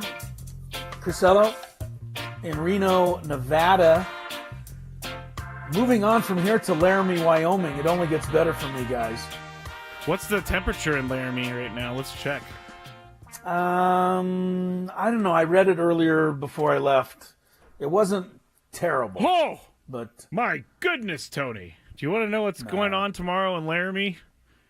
High of 22 degrees. Oh, my Lord. Low of 3 below. Hold on. And flurries. Did you bring warm enough clothes, Chris? I'm cold talking about it. I brought warm clothes, but I got my little San Diego State knit hat here. He does. Ready to go. It sounds like you're a little underdressed, man. I could just get the sense the way you're talking about it. You're going to need at least 2 more layers. I'm underdressed at the moment, but I'm not going to go outside in Laramie like this. Well, you have to get off the plane to get to the hotel, so it's going to be I cold. have a couple. I really do have a huge jacket, so I think I'm going to be okay. All right. Thank you for your concern. But it's going to be cold. Skraby and Tony are back in the studio. I just wanted to throw one more thing to kind of put a bow on our discussion about how do you ever know if somebody's going to be good. I think the greatest example of all is the greatest coach in the history of football, because Bill Belichick, as a head coach in his first 5 years, was 36-44 and only made the playoffs once in those 5 years. And then he sat out for 5 years, and then Robert Kraft identified him as such a great coach that he was willing to trade away a draft choice and pay money to the Jets to get him. And it turned out to be the greatest thing Robert Kraft ever did. Yep. But how did he know that? There's no way anyone else could have. That could have went completely left. Exactly. It's like Mike Singletary when he was hired by the 49ers. I felt thought right. he It was felt going right. to be the next great coach. I'm sure there was a ton of people that were thinking I the think he same lasted 2 thing. years. 2 or 3 years. I mean, in a lot of ways, right? Wasn't the Gruden deal, Dungy stuff? Wasn't that a connecting piece? Wasn't those connected? Wasn't there some picks involved in one of those? There were. I think that was a trade, John Gruden. Yeah. It's just weird. You never really do know. All right, just like that, you don't know who's going to win and who's going to lose, but we're going to pick them anyway in today's Daily Gambit. Do you like money? I think about money a lot. Do you like money without doing anything? Winning. Do you want to make money while watching sports? I think Washington is immortal luck. Washington! Woohoo! If you answered yes, this is your segment. Just don't blame us when you lose. Well, nothing is ever your fault. It's your game. Take it. Gwynn and Chris go through the top bets of the day in The Daily Gambit on 97.3 The Fan. Daily Gambit is our daily sports betting segment here on Gwynn and Chris. Please, everybody, gamble responsibly. We just have 3 bets to review from last night, and then we'll get our new bets for today. First one we did was Duke at home against Pitt. Tony chose Duke. I chose Pitt. Duke was a 14-point favorite, and Duke won by 29 points, 76-47. So Tony wins that one. Cooper Flag. And your boy, Tony Cooper Flag, may have had the dunk of the year. Man. At least for college basketball. Facial. Yeah, because Kobe White got something to say about the dunk of the year for the NBA. For Over sure. Wemby? Yes. Yeah, then Okay. Tennessee, the number 1 team in the country, went to Florida to play the Gators. Gators are 8-point favorites, or 3-point favorites. They're the 8th ranked team in the country. And we talked about this yesterday, but Tennessee took a beating in this one. Florida wins 73-43. Tony and I chose Tennessee, so we were way wrong. And then finally, Utah and Iowa State. Iowa State 16.5-point favorite. We both chose Iowa State. I'm doing the math in my head right now. I can tell. 82 minus 59 is 13. So 82 minus 59 is not 13. 82 23. 23. Thank you. Can't believe I did it on the air. So they win the bet. Tony and I win the bet. All Do you guys do that? Like, I'm looking at this 82 minus 59, so I make it but 80. you gotta 80 look at, minus 59 but is 21 plus 2 is 23. Yeah, you got to look at the big numbers, the 8 and the 5. There's 3 numbers between them. So You're confusing me I'm now. sorry. I just can't do it. How I see it. Oh, I see what you're doing what I'm talking about there? All right. So it can't be 13. Did you know your 9 multiplication table? If you Yeah, my son showed me this the other day. Okay, so 9 times 6, you put down your 6th finger, 54, baby. Boom. You showing the camera too? 9 times 2, you put down your 2nd finger, 18, baby. That's how I cheated in school. All right, Chris, go ahead. Or you could just learn it. Right. You don't think I tried that, Chris? I am not a math person. We're aware. We're aware. All right, here we go. For tonight, Aztecs 19.5. Favored over the matchup zone of Air Force out of Viejas Arena. I know who Tony and I are picking. Skraby, what about you? I'll go Aztecs too. Air Force is pretty bad. Air Force has not been good this year. No. They're 3-11. Word. So let's treat them like that. Exactly. Gonzaga 31 over USD tonight. This is the game that ESPN's Bottom Line has Gonzaga as a greater than 99% chance to win, which I don't think I've ever seen before. But greater. Yeah. I don't think USD can keep this under 31. 31. Yeah. You're going to go Gonzaga. I'm going Gonzags. All right. Scrape? 31 points is a lot. You know, I'll go with USD to come within 31 points. Not a boy, Scrape. Because I'm not going with USD. Okay. I've learned my lesson on them this year. I mean, they've had a really rough year. And Gonzaga, I don't know that Mark Few does this intentionally, but his team is so deep, they can't help but pour it on sometimes. All right, into the NBA, a couple of great games tonight. First of which, you've got Cleveland at home, 2.5 over Oklahoma City. And Oklahoma City's won 15 in a row. Cleveland's won 10 in a row. I mean, this is a great game for, the first couple of weeks of January. I'm going to take Oklahoma City to keep it going. I believe in the Thunder more than I believe in the Cavs. Tony? I like the Thunder a lot. And Shea. But I'm taking the Cavs. I watched those dudes. Watch those dudes play the Lakers, and the Lakers were played well that day, but they could not get the score under 10 because these dudes were bombing threes. And I'm not talking about the threes that hit any rim. There was not a piece of metal hit in a quarter and a half I saw. It was all twine hitting the bottom part of that little box. It's like ping. Oh, I like that. Yeah, it was annoying as hell. Like the. And then I like that. When the net comes up, it hits the metal part of that little box. Pings it? Yeah, I can't stand it. You can't stand it. I couldn't stand it that day because it was them doing It's it. happening to your team. I'll taking, Scrape? I'll go with the Cavs. Cavaliers as well. All right, in that game, Shea Gilgeous-Alexander and Donovan Mitchell. Points. Who do you want here? SGA minus 10 or Donovan Mitchell?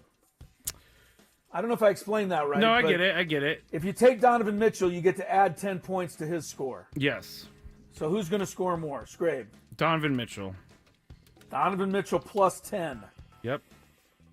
I'm going to go with SGA. And I know Donovan Mitchell is capable of one of those 40, 50 pieces, but SGA is almost an automatic 30. So I'll take him. Okay. Tony? Give me the guy who likes baseball. Donovan Mitchell. Okay, I was going to ask. Donovan Mitchell. All right, you guys are leaving me alone again. All right, we got Milwaukee and San Antonio tonight. So that is a matchup of freaks. So who do you want? There is. You want the Greek The freak Greek freak minus or 5, the French Greek or the French freak. The freak, Wemby. Yeah. You get Greek freak or freak. And Giannis is favored by 5 points. I will take the freak freak. Wemby. Okay. Plus the 5. All right. I think it's you, Tony. Give me the Greek freak. Greek freak, he says. How about you, freak? You should have good insight into this one. I will take the French Greek. Or I mean... French freak. A French freak. I'm sorry, Wemby. All right, and I got this one in here just for you, Skraby, because I know how you love it. Women's basketball, UConn at home against Xavier. I mean, Xavier's a real school, right? Yep. Yeah, Cincinnati. Yeah. Mick Cronin used to coach there. I know. Yeah. UConn's favored by 50.5. Woo-wee. Yeah, they're not that real of a school, apparently. Evidently, they're not very good in women's basketball. I don't know if Paige Beckers is playing, but it doesn't matter. All right, Tony, who do you like here? Do you want the 50 sorry. or... Tony, you want the 50? Given the 50. If Paige is not, is she playing? Do we know? We don't know. I don't. I'm gonna go under. I'm gonna go under. You're gonna go. I'm gonna go. Sorry, I'm gonna take Xavier. All right. I'm gonna take Xavier too. Really? 50 is a lot of points, Chris. All right, but 51 is all I need. I'll take UConn. All right. All right, there's our predictions for the day. All right, let's skedaddle to break. What's coming up next? Keith Smith of Spa Track. NBA, baby. These guys have been bugging me since like the beginning of December to get someone from the NBA. Here we are. Almost the middle of January. I did my work. I did my job. Took them a month to finally get us an NBA guest. Should we start working on a baseball guest now for the start of the season? No, I should have started working on that in November, okay? But that's next on 97.3 The Fan. Ben and Wood.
Matt Skraby, Chris Ello out in Reno. Matt Skraby right here next to me on the ones and twos. Keith Smith, Sports Track, will join us shortly. Talk a little NBA. Some things percolating a little bit in the National Basketball Association. Charles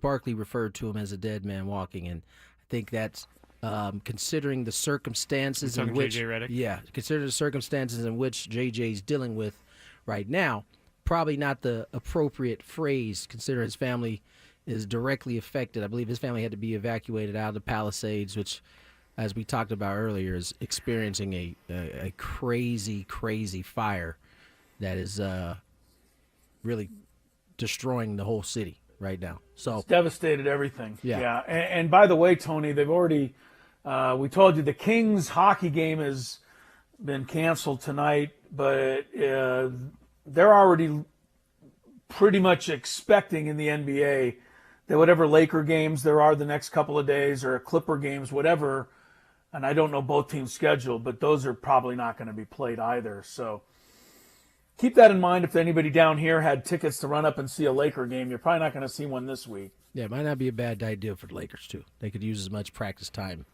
as possible, quite frankly. LeBron is spoken like a true fan after his team just got whooped the other night.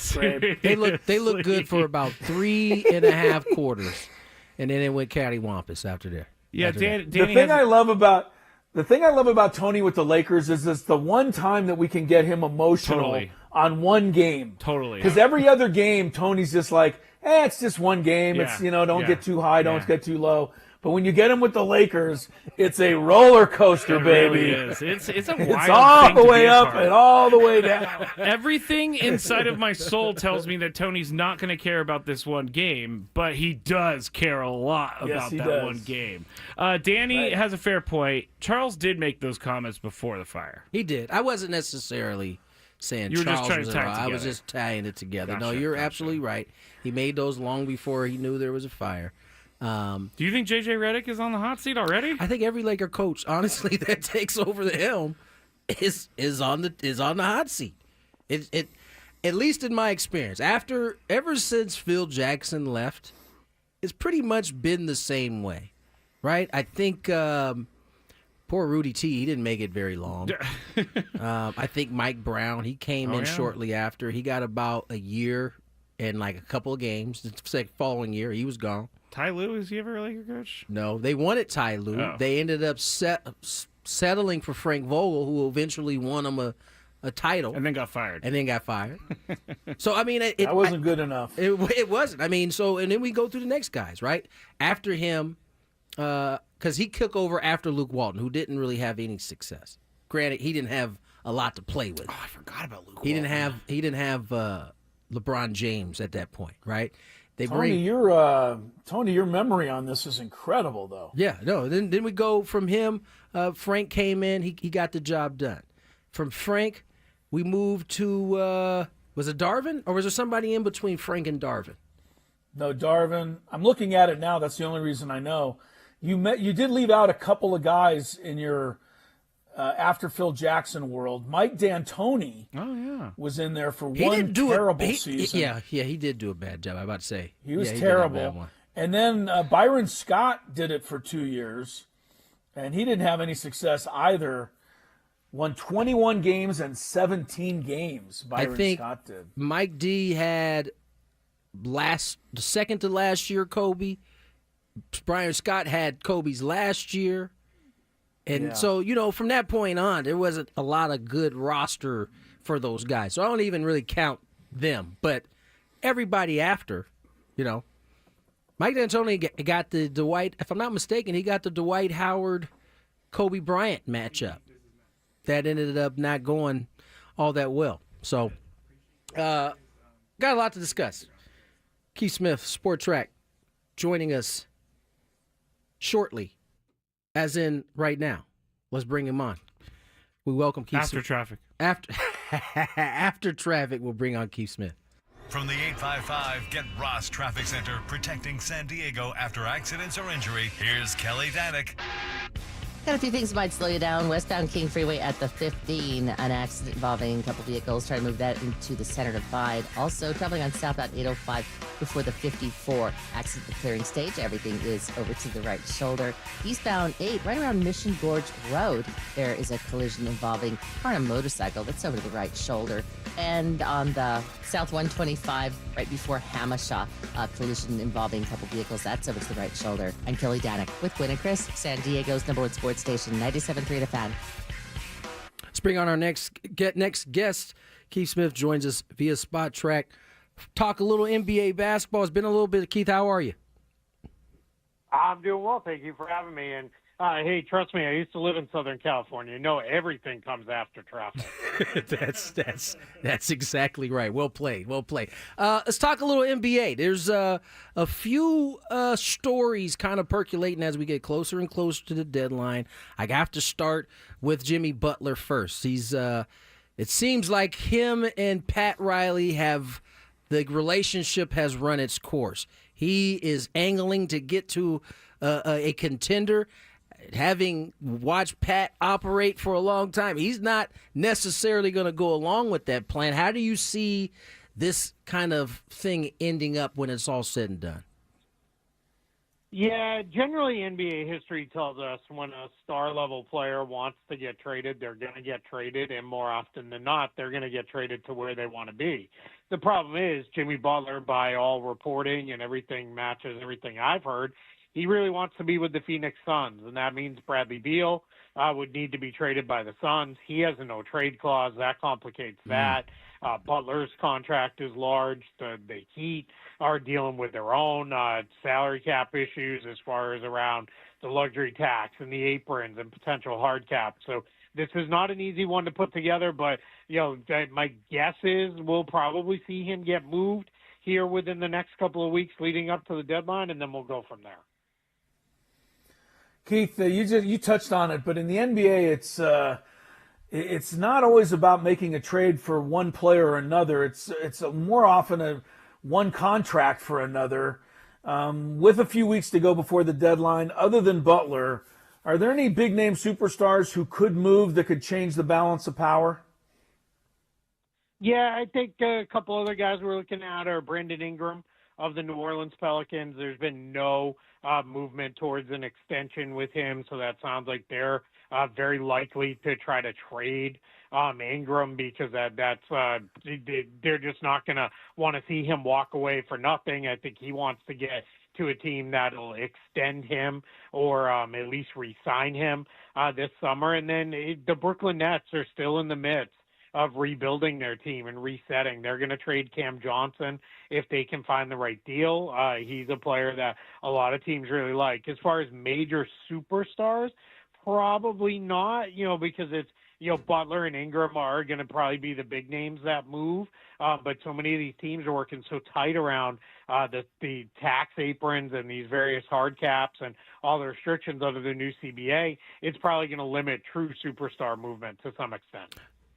Keith Smith joins us here via Spot Track. And Keith, I'm glad you brought that up because I think oftentimes fans of this game kind of get confused with the salary cap and how things are working. And it's changed, as you mentioned, since the last collective bargaining agreement. And you kind of led me to this question.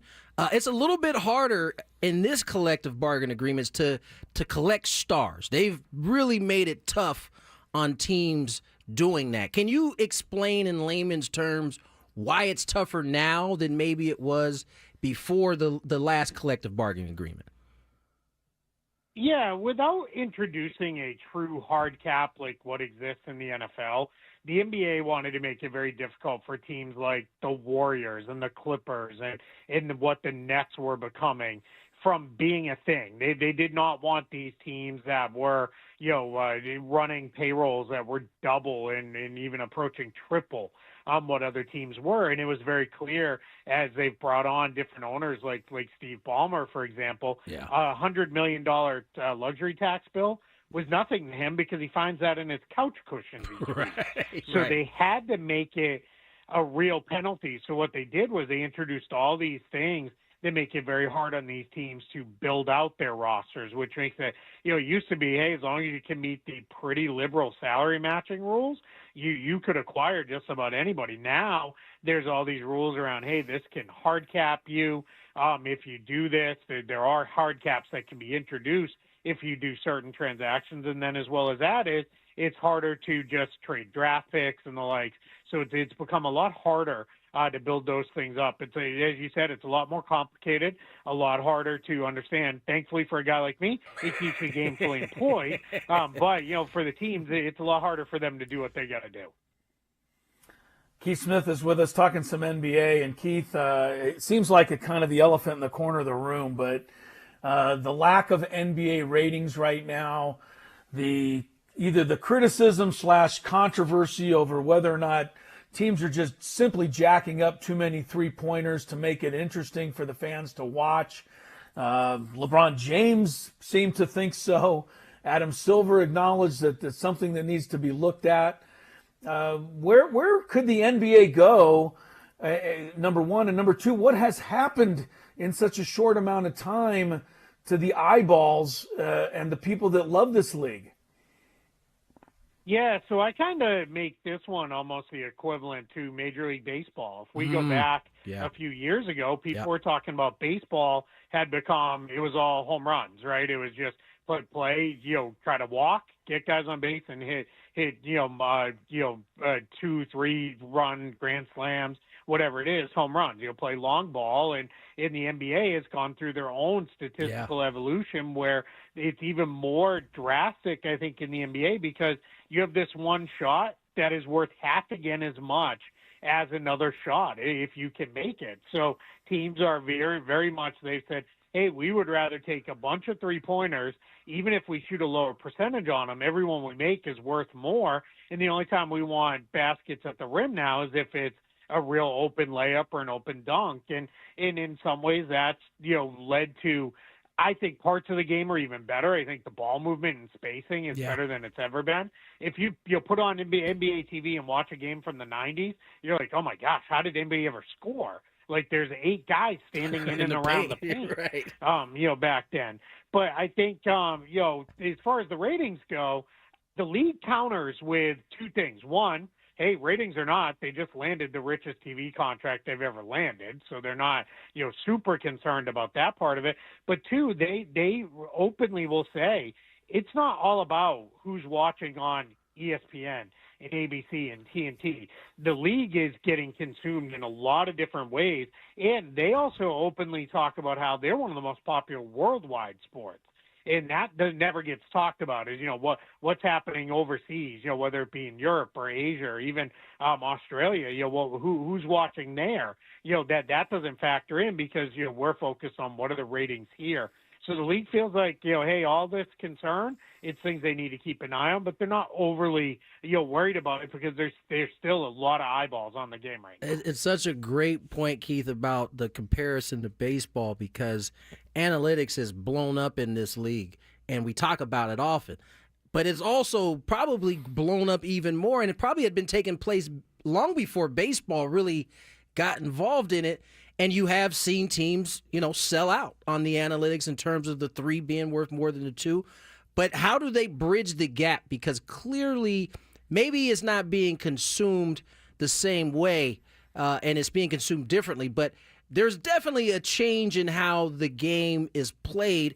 And I don't know that it is great to watch as it once was. And you're right. I think the ball movement, that's a great point. There are some great things that have come about it, but I think there has to be a gap bridge there in terms of what the consumer is actually looking at. Yeah, there certainly is. I think, there's a lot of things that have been thrown out there. Well, one of the popular ideas is eliminate the corner three-pointer, which is, generally one of the easier shots that teams hunt and try to get. My challenge is you eliminate that anytime any guy drifts about more than 5 feet out on the baseline, the defense is just going to ignore him because you want to shoot a 20-foot 2-point shot, have at it. We don't care. It doesn't really matter to us. There's been talk about what if we say teams can only take 40 3-pointers a game, and do that. Well, my problem is you hit that 40th three-pointer, say with 8 minutes left, then the other side's just going to pack the paint. Right, because they can't shoot anymore. Now you can't shoot anymore from outside. So I think that's going to actually make things worse with that. So I think what you'll see is you're going to see a transition where eventually I think we've hit a tipping point of the floor is so spaced out right now. Now you're starting to see things start to open up a little bit more inside. And what's going to happen is some team's going to come along and say, hey, if we actually build around these specific player types, we can get easier baskets in and around the rim.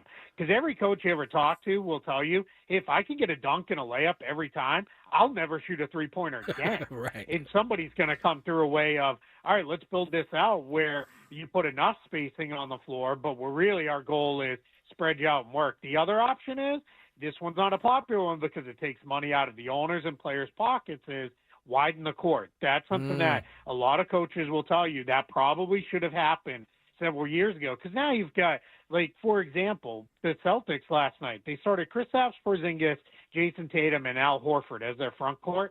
Those three guys, if you put them side by side along, the width of the court, they can cover the whole thing by themselves. Wow. Players are bigger, they're faster, they're longer than they've ever been. So one of the things is we need to create more real estate. And the only way you're going to create more real estate is by widening the court. But that means you're taking away rows of seats. That's going to cost everybody money. So that's probably not one of the first triggers that they'll pull. Huh. Yeah, Keith, that was a great recap, honestly, of where it stands. And I've heard all of those arguments before. But they've been talking about widening the court for a lot longer than just a couple of years. And owners have always said, no way will we ever give up those courtside seats. Got a couple seconds left. I want to ask you about the Lakers before we go. J.J. Redick is in. Did they really need to make this move? I look at the Lakers right now as opposed to the Lakers last year. They seem like the exact same team to me. Yeah, there's the trade they made in the last couple of weeks. I think there was some pressure on. We haven't done anything roster-wise other than drafting a couple guys in the span of a couple years.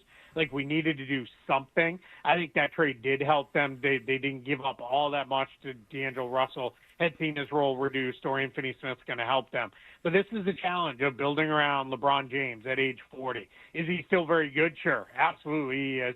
But there are real signs of slippage. We've seen he's not the same player he once was. Anthony Davis is an injury-prone guy. When you build around guys like that, you're always going to have some level of everything has to go perfectly for you to be the team you want to be, and it just hasn't gone that way for the Lakers. They're better, but so is the conference. It's a little hard. They're still not, full-on title contenders. Keith, before we let you get out, I got to ask you about the Celtics. I know you covered that team a little bit.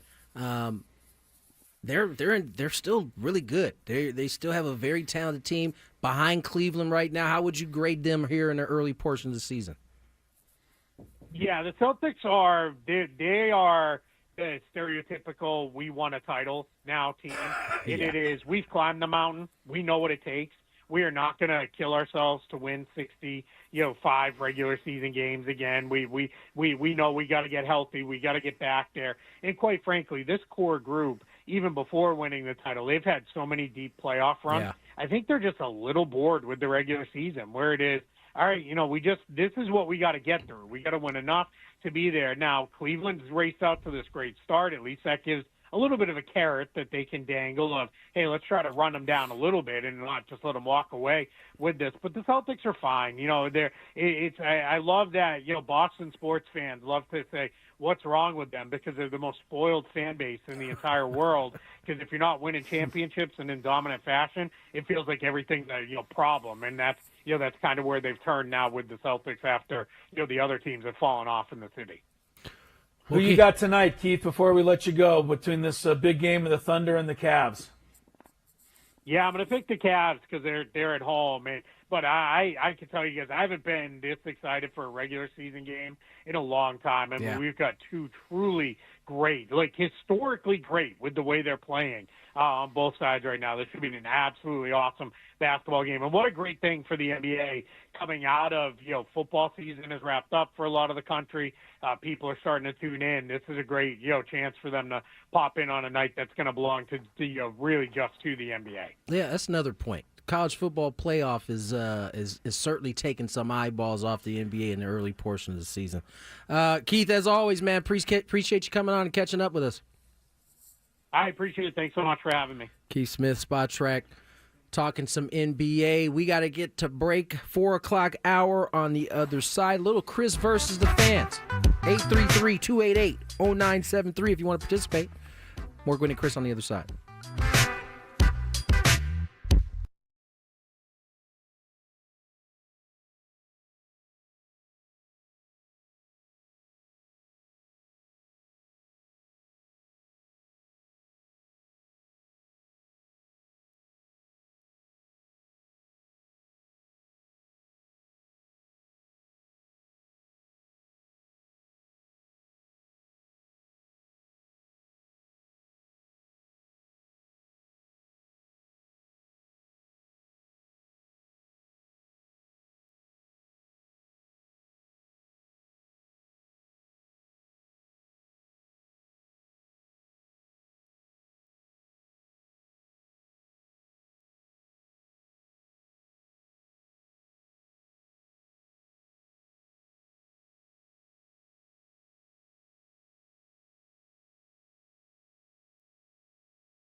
All right, here we go. 4 o'clock. Welcome back, Gwynn and Chris.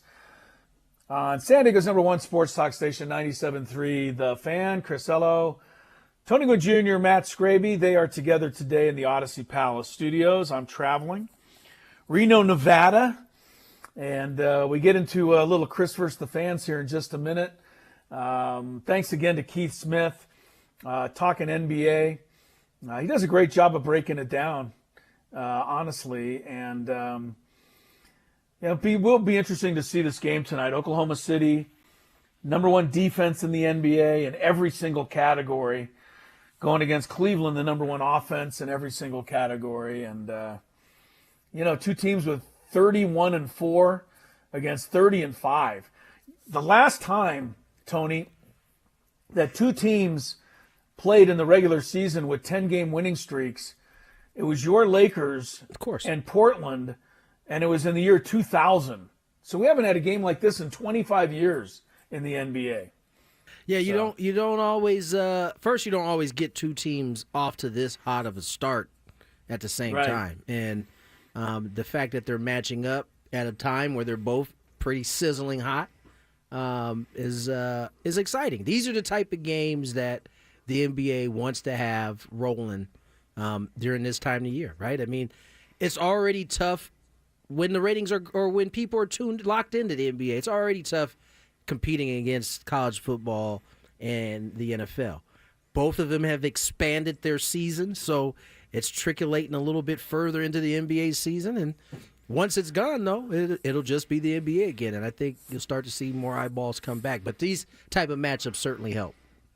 I will say one thing. Somewhere David Stern is rolling over, though, Tony, because when he was commissioner, he would have never allowed two small market franchises like Oklahoma City and Cleveland to be running away with the best records in the league. He always seemed to make sure that it was the Lakers or the Bulls or the Celtics or somebody like that was at the top of the standings. I don't know how he did it, but he somehow did it. In the great David Stern's defense, he was dealing with a much different league, much smaller league at that point, right? I mean, especially early on. Remember, Magic and Larry pretty much kind of saved the NBA, and then then Michael came right behind it. He kind of put it on his shoulders, and so he kind of had to operate that way for a little bit. But now it's a different league. People are consuming it differently. It's not just the major markets holding the league up, and so I think you got to make the adjustment. And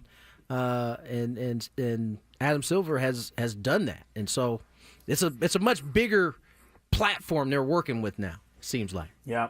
I mean, these star players, SGA and Donovan Mitchell, the star they're fun to watch as anybody. The star players used to want to only go to the big cities. Now they're scattered all around the league. Yeah, good point, Tony. All right, we'll keep an eye on that game for you. In the meantime, we'll play our game, the regular 4 o'clock edition of Chris versus the Fans.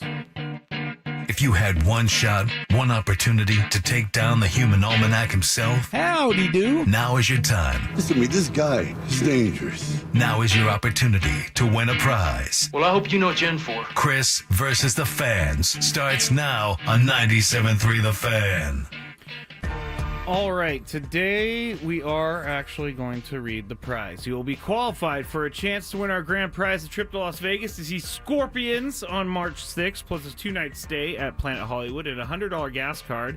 Scorpions return with their 60 years of the Scorpions Las Vegas residency show live February 27th to March 11th at PH Live at Planet Hollywood Resort and Casino. Tickets on sale now at Ticketmaster.com. The rules. You have to make it through 3 questions. Each question will get more difficult. If you get the question right, you move on. If you get it wrong and Chris gets it right, you're eliminated. But if Chris gets it wrong, then you move on to the next question or you win. If you're a first-time player, let us know before you get into it, and you will get that first question for free today. And I missed it. Dang it. What did you miss? I saw the thing with 2 seconds ago saying it was going to go to that next one, and it was an automatic, and so it did. Never mind. You don't care. Wait, I don't know Nobody knows what you're talking about. You don't care. All right, here we go. Let's get our first contestant for today. The longest holding caller on the line is Jason. Hey, good afternoon, gentlemen. Hello, Jason. Hi, Jason. How are you, my friend? Hey, doing well. Happy New Year. Happy New Year. Here we go. First question of the day.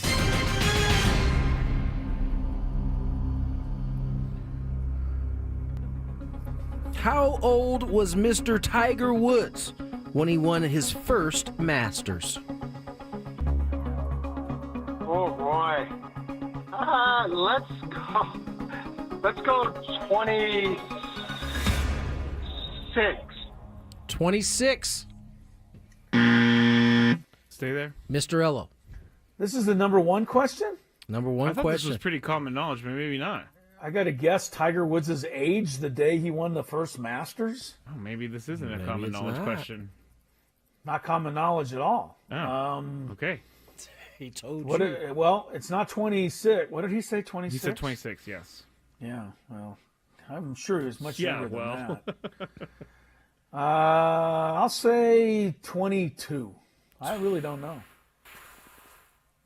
You were close, Chris. Lives on. The age was 21. Yeah. First 21. Masters. I thought that was okay. Yeah. All right. That was a bad question, bad first question, but it works for Tough one. Jason. No, good. It's all right. Jason on to round number 2. Here we go. Question number 2. Who was the starting pitcher for the Padres on the regular opening day last year? Now, you got to clarify with the regular. Not Korea. Okay, so the game home against opener the Giants. Against the Giants. It was in San Francisco with the. Or, excuse me, against the Major Giants. League Baseball opening day for every team. There you go. Who was the starting pitcher that day? You know what? I want to say you, Darvish. He wants to say you, Darvish. I'm just going to give it to you. Man, that was quick. Yeah, there you go. because I didn't want him to change his mind, so it was you, Darvish. Are you putting your thumb on the scale here? On the scale? On the scale of winning and losing here? You hit the button early. You didn't have a chance to maybe second guess. Oh, yeah. Once you say the right answer, it's in there. Oh, okay. Except for if it's Chris. Oh, okay. There's Except for if maybe it's different Chris. rules for different people. Here we Yes, go. that's true. Question number 3, Jason.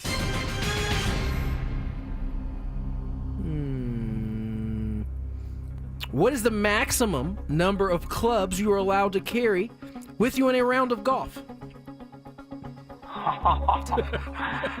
Oh, boy. Golf is my weak sport. Let's go with, I'd say 10. He says 10. Stay there.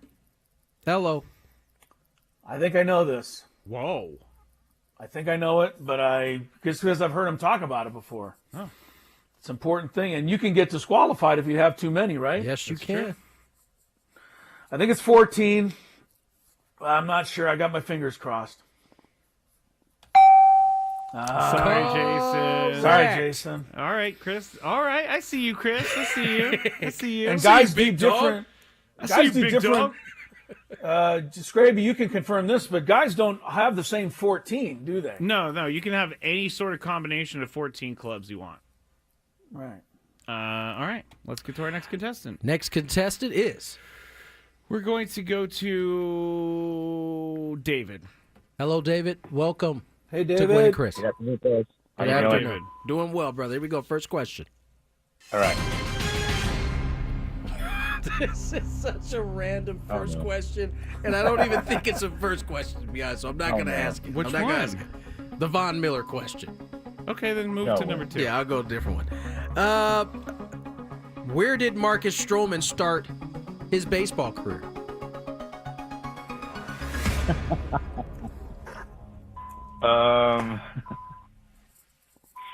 San Carlos Little League. I'm sorry. Mr. Ello? I'm pretty sure I saw him in San Carlos Little League. I think I owned one of his games. This is a tough one, boy. He's been with about 17 teams. Did he start? I don't know. Mets? Mets. Wow. That is incorrect. I think he's only been on 4 teams. 4 teams. 4 teams. The answer was the Blue Jays. Yep.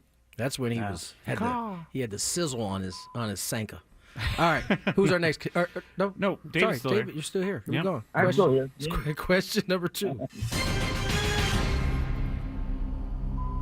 Where was the game located when DeMar Hamlin had his medical emergency? Which stadium or which state? Which city? Or which team they were playing? Wasn't that New England? New England. Stay Not there. New England. Hello. It's too harrowing of a night to forget. It was in Cincinnati.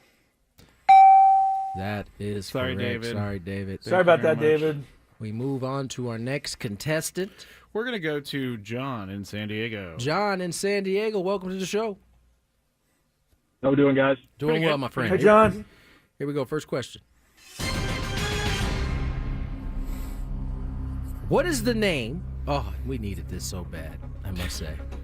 What is the name of the 2020 ESPN sports documentary miniseries that focused on Michael Jordan's final season with the Chicago Bulls? That would be The Last Dance. Last Dance. Hey, very good. We needed that so bad. We counted down the minutes Our till that show started. definitely needed it. I didn't watch it. Dude, if you don't knock it off, Yes, you you know did. you watched You didn't it. 'Cause watch it? No, don't listen to this. He's being ridiculous. He watched it because he was in here asking questions just I like was. us with KC. I was like, hey, why did Michael Jordan refuse Horace Grant food on the plane? That's right. You definitely watched it. Still trying to You work on definitely Horace, watched by it. the way. All right, here we go. Question number 2.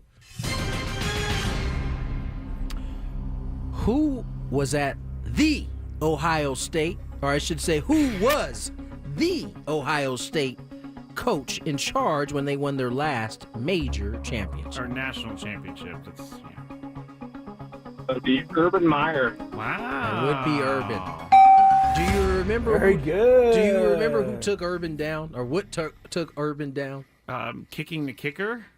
Kicking the kicker that happened, but wasn't there like a Going to a bar? No, that was in Jacksonville. What? No, one He of his kicked coaches. One of his coaches. Oh, you're talking Ohio State. Ohio State. That's what one of got his him out of there. coaches was Beating his wife. Or yeah, and he stood by him kind of and Yeah. like covered it up. It was not good. It was all bad. It was all bad. And then the Jaguars said, "Come on down, come on down to our franchise." Kicked the kicker. He had the young lady. Josh Lambo will never forget the young lady in the bar that he got sitting on his lap in the picture.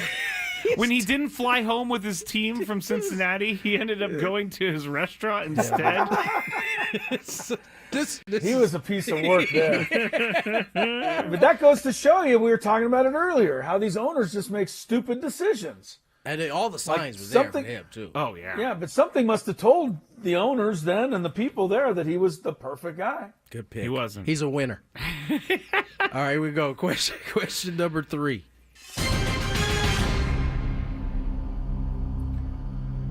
Okay. What current starting NFL QB is tied for the single game completion record? Oh, History man. of football? Yes, the history of football. But this is an active player. I'm gonna go with Jared Goff. Wow! That was really impressive. That was really impressive. I gotta say. I gotta ask you before you put him on mute for the rest of this segment. How'd you get there? I remember seeing a statistic on one of either the Sunday night or Monday night games where he was going through like weeks 12 through 16 or something like that he was up there.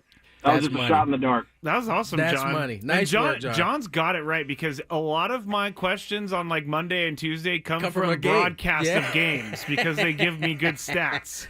That's pretty sweet. I liked it. That was a good one. Yeah, one. good Nice job, work, John. Stay right there. Hang on the line. We got to get to break. I have John Heyman has said something about Roki Sasaki, kind of updating us on what's happening with Roki Sasaki. Is he closer to a decision? I'm a spoiler alert. You're not going to like it.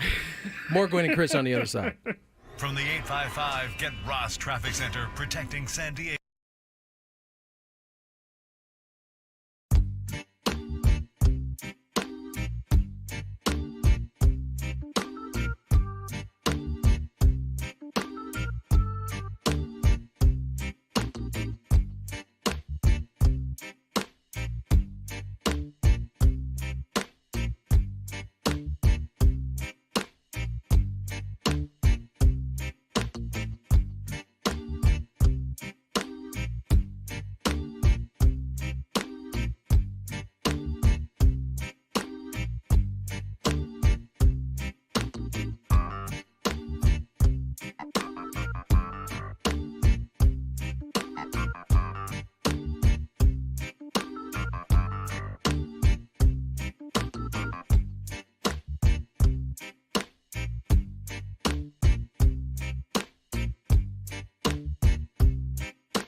I think it's me. So it's 4:21 on the clock. Tony Gwynn Jr., Chris Ello, Matt Skraby. Checking out, Chris brought this up during the break, watching the Cavs and OKC. Cavs have like 9 assistant coaches. Like more than half of the bench is coaches. They have 2 rows of people. The front row is the coach, the head coach, and like 3 assistants. It's 4 assistants, and the coach, I believe, right now is standing up. So yeah, there's 4 assistants and the coach in the front row. But then there's a back row with like 5 or 6 more guys. And you sitting mentioned behind them. You mentioned that. I didn't get a chance to respond to you because we came on air, but that is most NBA rosters now. There's a lot of them have these huge staffs. That's why it ever looks like there's what do they do? There's only 10 guys on a team. You know what 12. they do? They do a lot of the pregame workouts with these guys. So that's stuff you guys see them when they're getting the ball thrown to them and they're going through like different things. You see Steph doing it before games. You see LeBron. Everybody has those coaches have 2 or 3 guys that they work solely with, right? And that's where the NBA, from a skill standpoint and a development point, has changed from that standpoint. I mean, I'm not going back that far, but when Phil Jackson was with the Bulls, he had 3 assistant coaches. Period. Right. Same 3 too for pretty much for the entire run. Yeah, right. It was the same 3 guys. Tex Winter was one of them. But, yeah, I mean, it's just I can't believe that the NBA teams have so many guys. Yeah. That's amazing to me. It's kind of like baseball. I mean, the traveling party is so much bigger now because it's not just you're right. Your pitching coach, your first base coach, your third base coach, your manager, maybe a bullpen coach. It's someone to carry Tony's bags. No, Tony carries his own bag. And bring him up to his room. Yes, and unpack it for him. First of all, you guys. Mr. Gwynn, your underwear is in the top left drawer. Wait a minute, Skraby. Don't forget his helicopter pilot. Oh, that's right. TG likes to hang on to his cash, so I walk down and get my own bag, come back up. That's how you avoid having to come out of pocket. You know what I'm saying? Extra, somebody else is bringing your bag up. You got to tip that. What is a proper tip for someone to bring your bag up? You know what's funny? Is I'm old enough now to have seen the tip change over time. Really? Yeah. I bet it's up to $10. Standard used to be 5. Yeah. When my dad was playing. Yeah. Then now it's you get strange looks if you go to a 5. You better bring out a crispy 10. Crispy 10. This is hits me to the Don't core. get me started on the whole tipping thing. Yeah, because it's a new ball game now. Well, I don't mind tipping. I will tip you well if you are good. But when I tip you and you don't like it, do not give me the eye roll. I got a question for our listeners out here, and you guys can help me. And I get flustered with it all the time. I typically just go along with it. You order takeout. You go in, you pay, you put your little chip on that thing, you go doo-doo, and the tip thing comes up. Yeah. Already lined up for you. Yep. Right. And you haven't all they've done is really take your order. They've bagged it. Right. And they're staring at you as you are picking which one you want. That's right. I mean, it happened to me today. I'll be honest with you today. I got a sandwich here at the hotel. And it was about $12, and then the tip thing came up, and the guy was right there. I tell you and what, I had to give him like $3 tip. I couldn't walk away. My wife is on my head about it all the time because typically, if I'm by myself, I get some food, regardless of whether I sit down or not. I usually tip. You know what I'm saying? I just do. Yeah, I do too. Just because I don't want them to spit in my food and flag my phone number. There's an element of kind of, I don't want to say peer pressure, but there's some type of pressure on you right there, I feel like. It's like when Vaughn's used to ask me, would you like to save a child's life today and round up your 97 cents? And the entire line's behind me. And I barely got 96 cents in my account. And I say no, and then everybody in the line judges me. I can't give up these 3 cents right here. I literally need these 3 cents. I do tip people. The takeout thing, at first, it depends on how they treat me, honestly. At first it was like automatic. I would just do it.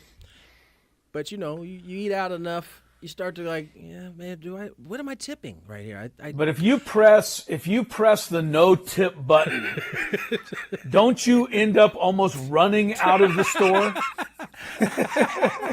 I don't know. The only time I've pressed no is if and I do this often. I'll order something, pay for it, tip, and then I forget to get something like a bag of chips or the drink to go along with it. So then I gotta go back in line. I get it, and I'm like, no, I'm not giving you another tip. At that point, I'm out. I can't. I'll go to a gas station and get some chips at that point because then I don't have to tip the gas station convenience store person. Oh yeah. Katrina has something interesting. What she you got, said Katrina? You round up and they get you to donate to their tax break. So they take that money, donate it, and get a tax break. Wait, who's taking like the money? when they ask you when to they ask you to round up? So the 3 cents it makes sense. Goes towards somebody's tax break? Yeah, because then they donate all the money, and then they're like, hey, we donated this money. Oh, Vons is donating well, I'm that not going to actually say that Vons is doing this. I'm saying whoever's got that on their thing. Yeah, gotcha. Yeah, that's kind of crazy, got to say. Kind of crazy. John Heyman, real quick. Oh, yes. I tried to stall you guys as much as I could. It's all good. John Heyman, he was being asked about Roki Sasaki and specifically the Cubs. But we're not going to – it's not about the Cubs. It's about the last thing that he said that caught my attention. He said that he's friendly with Imanaga of the Cubs. Wait, real quick. Is there not sound? Is it just – No. Oh, okay. No, I couldn't find the sound. I've been looking everywhere for this sound. So you mean we actually have to hear you say this? Yes. That's what Tony meant by that. I have a great reading voice. Sure you do. Go ahead. You do. I hear he's friendly with Imanaga, so maybe the Cubs have a possibility. I'm not doing a good John Heyman. So I could see Sasaki going to the Cubs. But here's where it got me. Also, John Heyman said it feels, quote, more wide open for Sasaki than it seemed in the beginning.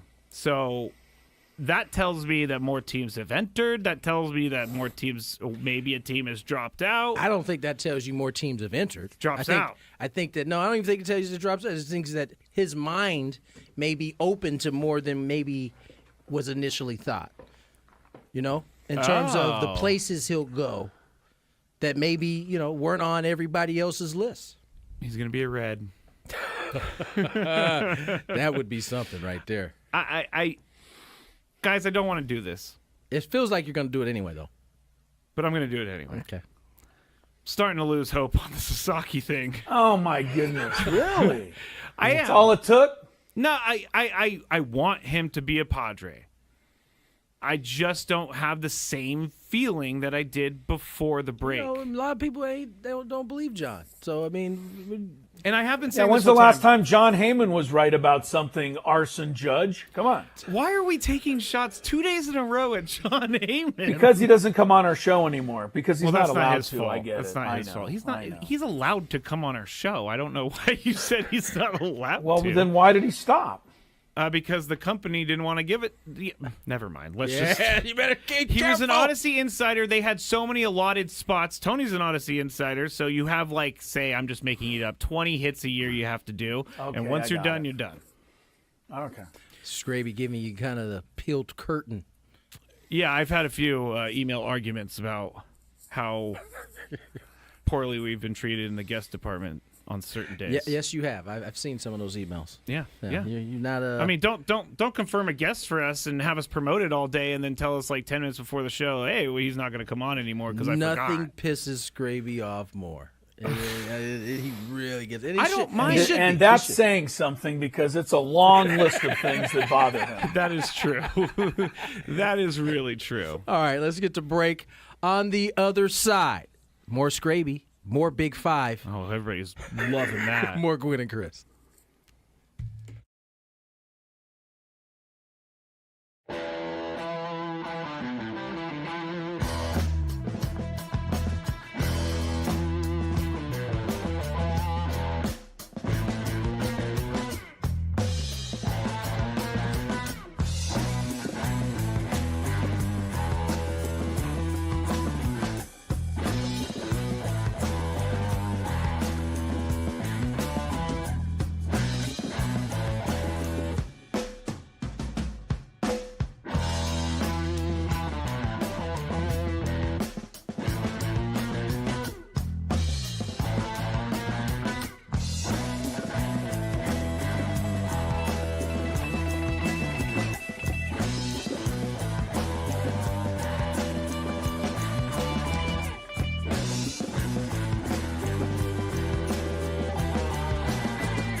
turn, or is it's Chris's turn, huh? Oh, no, Chris is gone. It's just me and you, huh?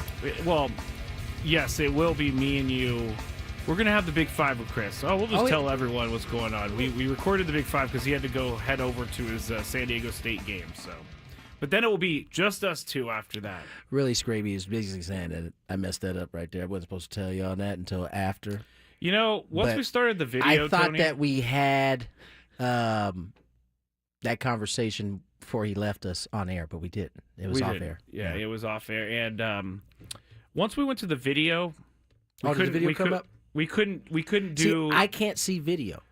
Well, we don't have video, so we have to put up the graphic that says the Big Five recorded earlier or whatever. So people figured out. They know it anyway. Our trick. But for a long time, we were pretty good at it. We were pretty money at that. All right. We usually would go to traffic right now. We are going to go to traffic. It is ready, and then the Big Five. From the 855 Get Ross Traffic Center, protecting San Diego after accidents or injury, here's Kelly Danick. Accident has been cleared from lanes westbound King Freeway near the 15 in the North County. Northbound side of the 5 before Carmel Valley Road. Crash being cleared out of the fast lane. Up ahead, just before the racetrack. Got a collision involving a couple vehicles. That's over the right shoulder. I'm Kelly Danick with Gwynn and Chris, San Diego's #1 sports station, 97.3 The Fan. It's that time of the show when we check on the latest in sports. Only the most important topics and questions are brought to light. Stop what you're doing and listen. These news stories will astound and amaze you. The one, the only.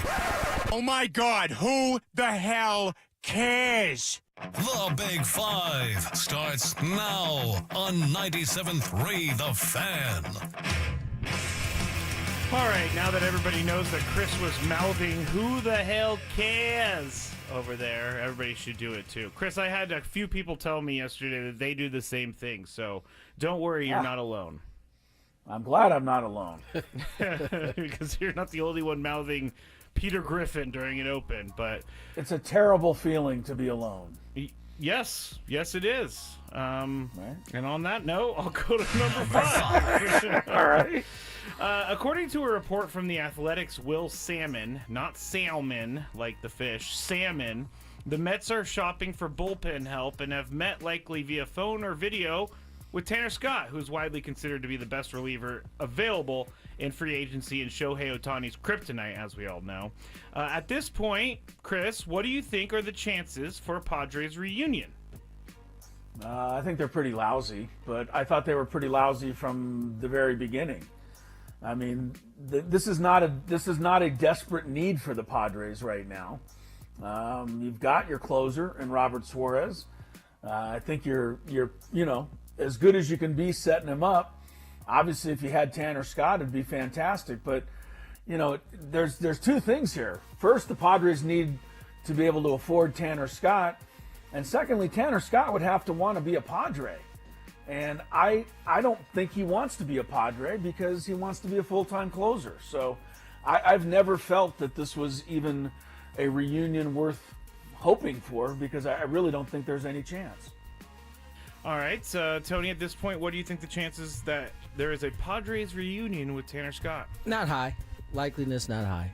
I don't know that he doesn't want to return. I don't know that the Padres have the kind of money to bring him here right now, based on what we know before any of this took place in the last 48 hours, right? I think it's been pretty obvious that the Padres, although they weren't planning to cut back as much as they did last year, they weren't necessarily trying to boost it by a ton, at least from what we've read.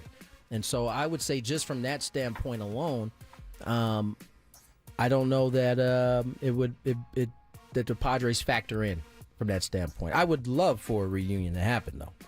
He was chasing you around the clubhouse, pouring champagne all over. So yes, maybe he was. You need to call him. He was dousing me every chance he got. Maybe you are the golden voice that can bring Tanner Scott back to the team. I don't think so, Skraby. I don't think so. I think you and I are the golden voices. Oh yeah, because we were the ones that brought up the statistic that he'd only thrown one changeup in his life. He did like that. We had him on that interview. That is true, and he loved that. He did like that. That is true. So one good thing I've done in the past 8 years, guys. There you go. Number 4. You won't get any disagreement from me and Chris there, buddy. I wasn't expecting it. Good job, Tony. You're coming along. You're coming along, Tony. UCLA's men's basketball coach Mick Cronin did not mince words yesterday after his team got beat by Michigan 94-75. Here's Coach Cronin assessing his team from last night. But we don't play. We're soft. So don't tell me you want to win. Like, just don't tell me you want to win. So don't tell me you want to win. It's crazy, you know, and it's every day. I'm tired of it. It's every day. I have the most energy of anybody at practice every day. I'm upset with everybody in that locker room, my assistant coaches and my players. I mean, I don't need to do anything else. I almost got 500 wins. I'm only 53. I mean, it's a joke.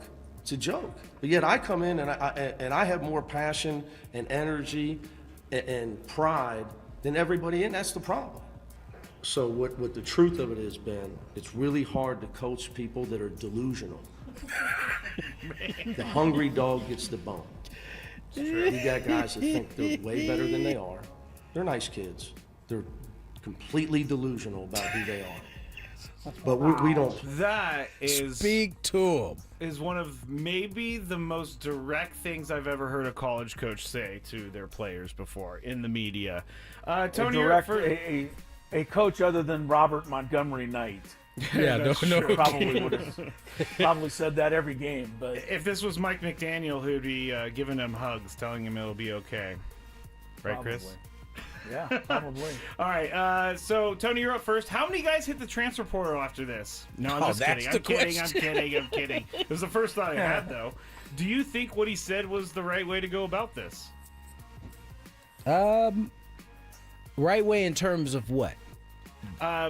Motivating his team. I don't know that he was trying to motivate his team. I think that sounded like Is he quitting on his team? No, it sounded like a dude who's frustrated. As he said, I've got almost 500 wins. I don't have to be out here. I'm 53. He enjoys being out there. Now, don't get me wrong. He gets paid a handsome fee to be out there. But in terms of winning, I mean, it's telling. He said he has the most energy out of everybody who's in the practice. He's dealing with all like... He's 53. That's right, impressive. That shouldn't be the case. And so I felt his frustration. Now, I'm not in practice, so I don't know if he just made that up to possibly irritate his team or to get some guys to jump into the portal. But I got to say it is refreshing. It's very refreshing. Not the soft part, because I feel like that gets thrown around a lot. But the delusional part, strong word, man. I'm sure that hit the left side on quite a few of those guys. Yeah, definitely. And maybe it didn't, which is part of the problem. That's part also of the problem. True. Chris, do you think what he said was the right way to go about this? You know me. I'm old school, and I love coaches telling it like it is. And you know, we complain, right, when coaches give us these boring everyday answers. And then we complain when they say their real feelings. So we can't have it both ways. Having said all of that, I think this was a little strong. I really do. And I very rarely think it's too strong. But I'm looking at a UCLA team this year that beat Gonzaga. I'm looking at a UCLA team this year that, is still 11-4. I don't know that it's time to throw away the season. And I think a lashing like this can be something that is long-lasting and has an effect. I mean, I certainly would have my feelings hurt if I was one of the assistant coaches. I mean, he basically told me I'm lazy too, and I'm not working very hard. He was able to sneak that in, as well as ripping on his players. I think when I've always felt when things are going poorly on the floor, and they've lost 2 in a row. When things are going poorly on the floor, I think that's when your coach needs to be your best friend.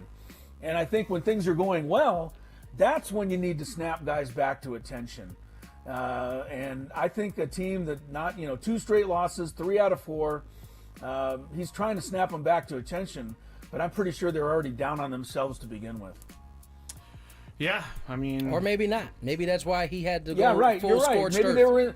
Maybe he walked in the locker room and everybody's celebrating, listening to music. We can't act like we haven't said the same thing about not this team, but other instances in which you say, man, they look like they didn't even really want to be there.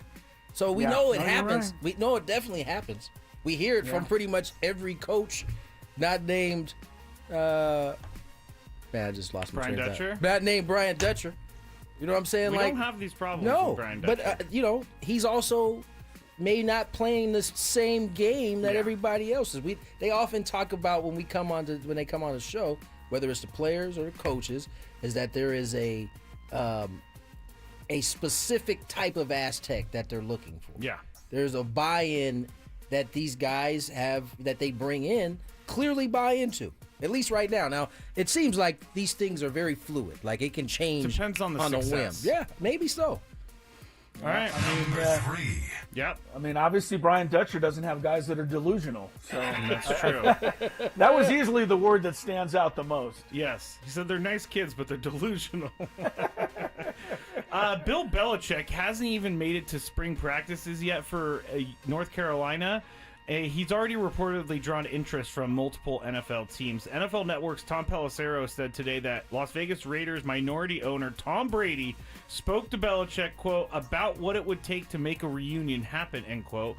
According to Pelissero, multiple NFL teams have inquired about Belichick's willingness to return to the NFL and leave the Tar Heels even after agreeing to a 5-year contract with the program.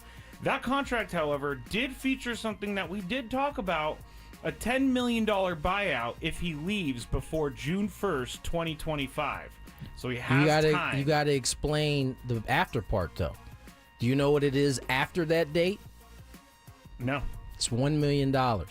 So if he waits till June 2nd, he could make the decision It's on a June cheaper. 2nd? It's a cheaper option after that point. Interesting.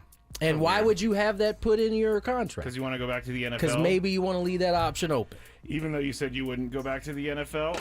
All right, Chris, you're up first here. Do you think Bill Belichick coaches one college game for North Carolina? There's a dastardly, cynical part of me that doesn't want him ever to coach a game for North Carolina so that Bill Belichick can then go down in history as like the most two-faced coach in the history. You want of him the to be the sport. new Saban, He's already don't done you? this once, Yeah. right? I mean, he's quit on a job. Look, you guys asked me why I never liked Nick Saban. I mean, this is exactly why. You know, I mean, the guy would say one thing and then 5 minutes later be on a plane elsewhere. You know, and this would be the same thing if Belichick does something like this. So I really got to believe he's got to coach at least 1 year.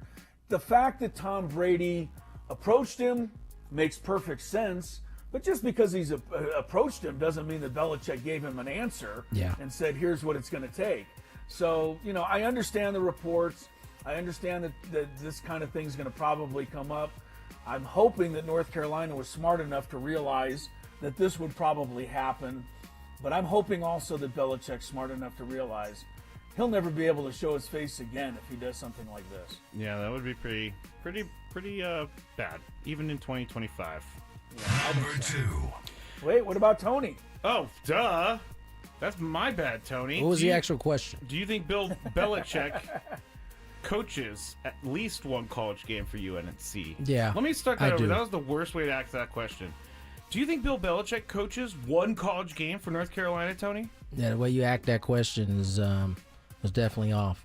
But I would say yes. I can't see him being that. I mean, he did. How long did he coach the Cleveland Browns? Didn't he like sign and then like Was it the bounce before, Jets? or the Jets? What No, was it was the Jets that he was hired as coach, and then Robert Kraft got him away before he ever signed. So I mean, the ink drive. there's at least some evidence that he can do it. There's a precedent. There's a precedent for it. So I would have it would be tough to see him. I can't see him doing it twice though. I can't either. For what? Like, here's the thing that is tough. I don't know that outside of Robert Kraft, that there's an owner out there and a GM for that matter, depending on what organization it is, that's going to let him have full reign. Maybe he doesn't want that anymore, but he's certainly going to have that at North Carolina. Oh, yeah. So I don't know. I don't know that it's, as much as I'm sure it's just good business and smart for him to have that clause in there to where he could, I don't know that he's looking to actually pursue it. So I'm going to say he coaches at least 1 year. I really want to see him coach I do North too. Carolina. I want do to too. see how this goes. I want to see the kids be able to benefit from that. Because, it's hard to be delusional in the Bill Belichick world. Yeah, you can't be delusional there. Number 2. Hey, everybody. Zion Williamson made his return for the New Orleans Pelicans on Tuesday. Chris, listen to how happy he is right now saying that right there. And wait till we hear how happy he is when he tells us that he's sitting out tonight. I know that's where it's going. Is he? Oh, yeah. Oh, yeah. Oh, my goodness. Yeah, I didn't even know that. Yeah. He throw had that into this question. He returned after a 27-game absence with a bad hamstring. Last night finished with 22 points, 6 rebounds, 4 assists, and 3 steals on 9 of 15 shooting. So he played pretty well. The Pelicans were +8 in his 28 minutes, and the team is terrible. They're 7-30, guys. I didn't realize it was that bad. And they have 45 games left. So, Tony, you're up first here. Over under 29.5 games played for Zion the rest of the way. With 45 left, he has to at least play 30 to go over. Ooh. This is one of those bets that could go up in flames like after 3 games. And He's already sitting out tonight, apparently. They gotta ramp him up. I'm gonna say over. Come on, Zion. Okay. Chris, over under 29.5 games played the rest of the way for Zion. I'm going to put in a little addendum to my bet here. I hate when Chris does that. He can't answer the dang question. I almost swore. It's my favorite thing Chris does, by the way. Yeah, well, I'm answering it in my way. I think that he will play over 30 games, but only if he's traded to another team. And I don't know what the money situation, and it's really difficult to make trades in the NBA. But I think Zion Williamson probably would like to get out of New Orleans where they're 7-30. And I think he'd like to get somewhere where he can be competitive. And if you watched him last night, and I saw some of the game, it's pretty good. The guy was throwing in windmill dunks. Yeah, he was. I mean, it was like he had never left. And he looked like he was in shape. Yeah, I mean, he is so incredibly talented that some team in contention would be stupid to not try to get him somehow. So if that happens, he plays more than 30. But if it doesn't, then no way he plays 30 for the Pelicans. Can't you blame him for the 7-30 start? It doesn't help that they have other guys injured too. Okay. They really do. They've had a lot of injuries. Who was the Laker guy that went there? Is it Brandon Ingram? Yes. Ingram, yeah. Is he still there? Yes, he's hurt. I think he's been hurt too, though. Oh, well, that doesn't help. That also contributes to 7 wins in 37 games. All right, Zion, you got to make these guys look smart. Play at least 30 games. Number 1. The Texas State football program is very proud of something not many people think they should be proud about. They posted on X an announcement about a record that they reached as a team this year, guys. The 2024 Texas State football team recorded the highest GPA in program history. Atta guys. Here's the thing. The highest GPA in program history is 2.84. And that's so what'd they get? That's a C average. That's it.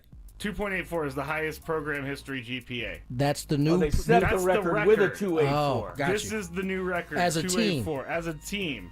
And people are roasting them. They roasted them to the point where they turned off comments. Some responses include, quote, "Congrats to Texas State for having a C average." Another reply was, another reply was, never mind. I didn't put the other reply in here. I'm just reading right now. What was that reply again? I wrote it and then I never put it in there. Yeah, okay, I'm all over the place right now. I don't even know who's first anymore. Chris? I am. Is this something to celebrate, a 2.84 record average GPA? First of all, 2.84 is something to celebrate if it's an earned run average. But whether it's something to be celebrated as a grade point average might be a different story. I think 2.84 is a C+, though. Okay. I'm going to give him just a little bit of a nod because I think 2.0 is a straight C. Okay. So let's give him a little due here. All right. Look, I think they have a right to be a little proud of this. I mean, obviously they've had trouble with their football team getting any kind of grades. So, they're trying to at least make a positive out of something. Obviously, it'd be nice if they could climb over that beloved 3 mark. But I'm going to stick up a little bit for Texas State. Good. Because they're one of the teams that I'm rumored to hear is coming to the Pac-12. And I don't want to say anything against them before maybe they become even get here. Yeah. Conference rivals, yeah. Tony, Yeah, I'm is gonna this take up, something to celebrate? I'm gonna take up for him too. I think first you gotta take into account this is not a one-person GPA. This is a football team of how many people are we talking? Hundreds of guys. So you're averaging everybody, and even if you have a top-tier class of B+ students, if you have any students if you have more that are below, and you got, because this is old football rules, like they haven't dwindled their roster down to 80. You know what I'm saying? There's a bunch of kids, walk-ons included, that get involved in there. That go on your GPA as a team. So I think they should have celebrated. I think this is, by the way, and this is no knock on Texas State, but we're talking Texas State. We're not talking Cal Berkeley. We're not talking like some of the higher educated institutions we have. And the fact that they just set a record, I think it should be celebrated. It shows that their football program, at least in 2024-5, is progressing in a way that is, outside of the football lines. You guys are too I think they should send out a tweet to all of their supporters and say 2.84, you have to walk before you can run. Mm-hmm. That would be a get hit somewhere. tweet. You have to walk before you can run. Yeah, but they did turn replies off on this tweet because here's the deal. Like, their students, those people who are part of that 284, they're seeing those comments. There's one guy with a 4.0. He's like lumped in with the 2.8 guys. Right. I mean, I just think it's what are you getting out of hopping in the comments and being like, these guys are idiots. Why are you even posting this? Or why are you even putting this on here? What do people get out of hopping in any comment? I don't know. That's a great question. Would you guys remember your GPA in college? Yeah, my GPA was way better in college than it was in high school. Oh, mine was the opposite. Mine was so much better. I was a 3.8 in high school, and I got down to 2.2 because of my partying in college, but then I worked it back up to a 3.0, which is hard work. I was at a 3.3 instead. What, Chris? 2.5? They didn't keep grade point averages when I was in school back in the that's day. right. I need to go down to the caves and look at the wall for the report card. All right, everybody, that is it for the Big Five. When we get back, we'll reset everything that's happened today, give you the stories that we talked about earlier in the show, and maybe some new opinions. So all that's up next on 97.3 The Fan.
the two of us here to close out the show. Last hour in this happy hour.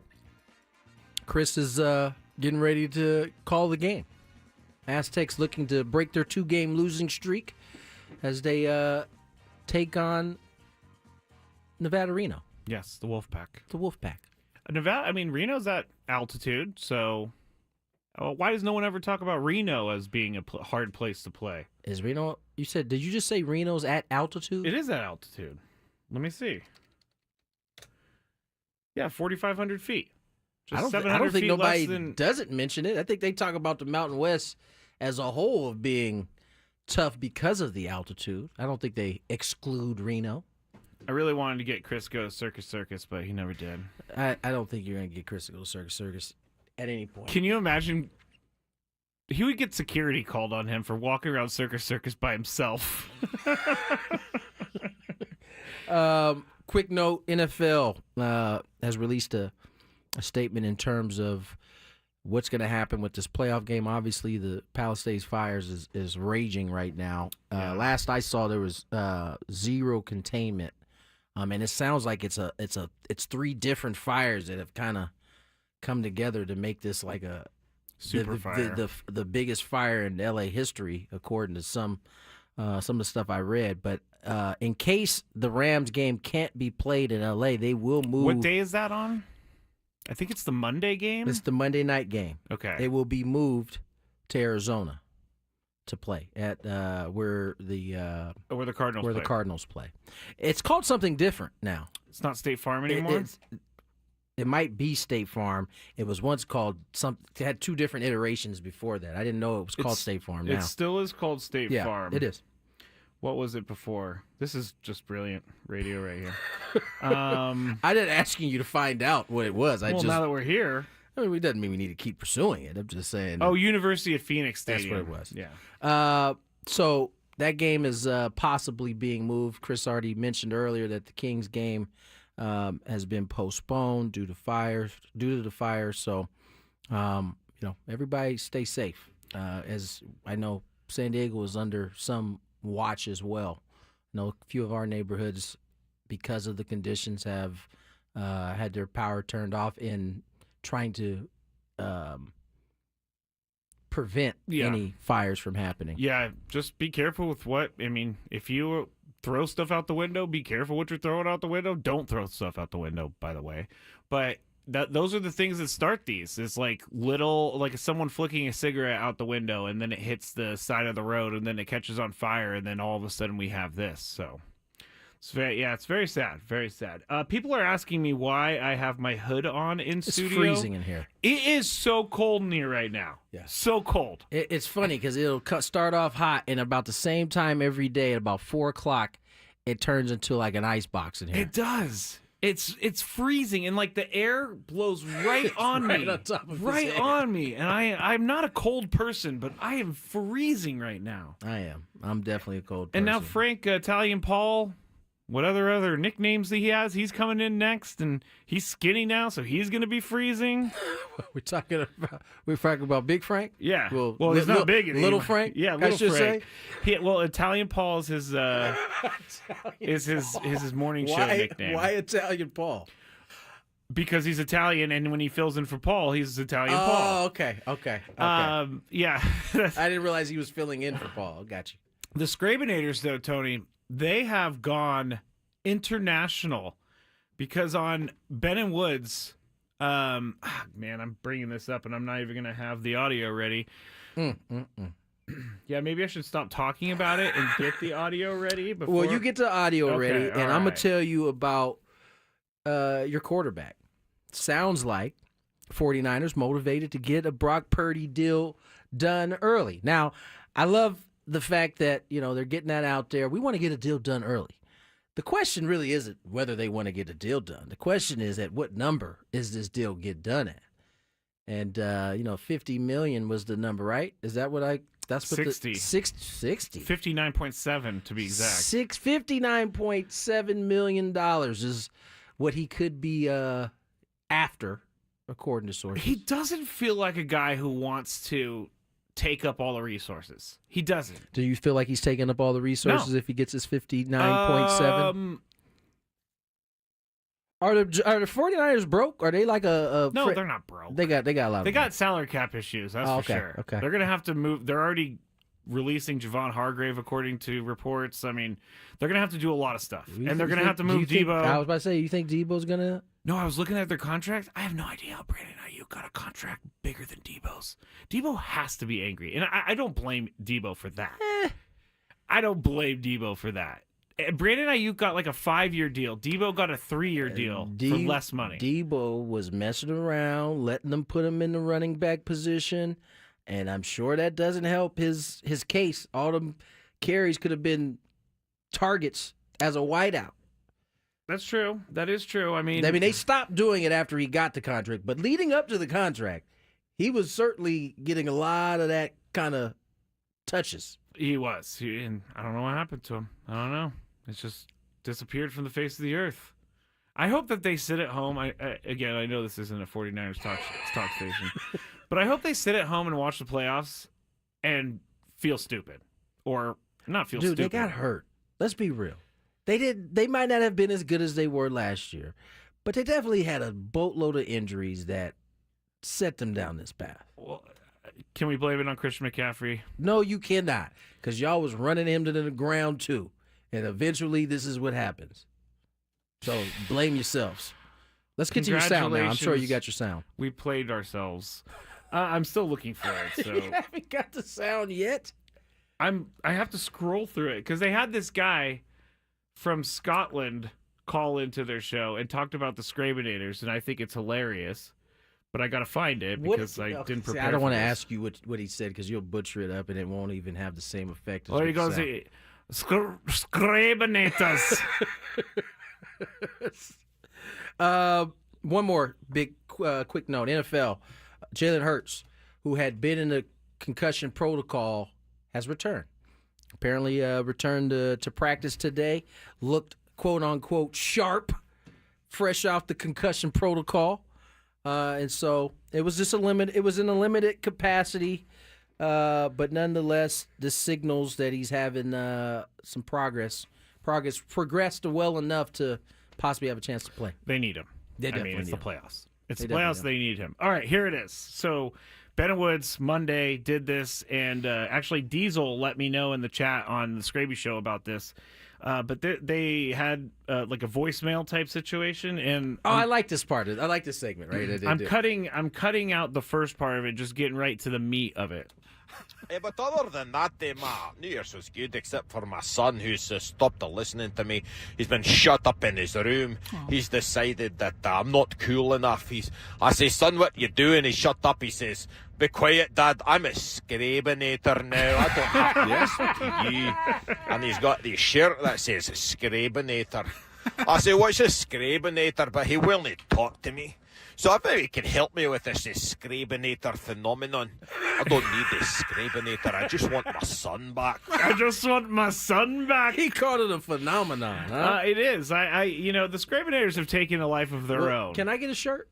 Yes, I told you guys. Can you hook me up with a shirt? Or do I need to pay for it? No, you don't need to pay for it. Well, no, you don't. No. You had to think I'm not going to about make you pay for a shirt. I'm not going to make you pay for a shirt. That's fine. I actually did. I thought I was supposed to get you and Chris shirts. You were. You did tell us that. But yeah, I'm really bad at that. I also told waiting. someone I was going to get a shirt for them, and that was like a year ago, and they texted me recently, where's my shirt? Yeah, good. I hope they hunt you down for it. All right, let's get to break. More Gwynn and Chris on the other side. Here's some traffic. From the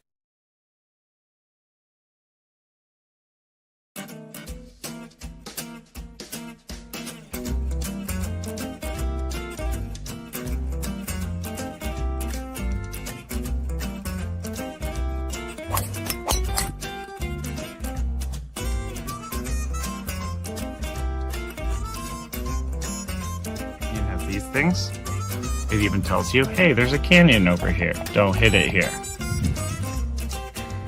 Skraby from about 45 feet.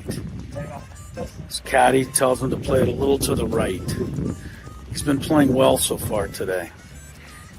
Fourth hole. Nice smooth delivery. Hit it too hard.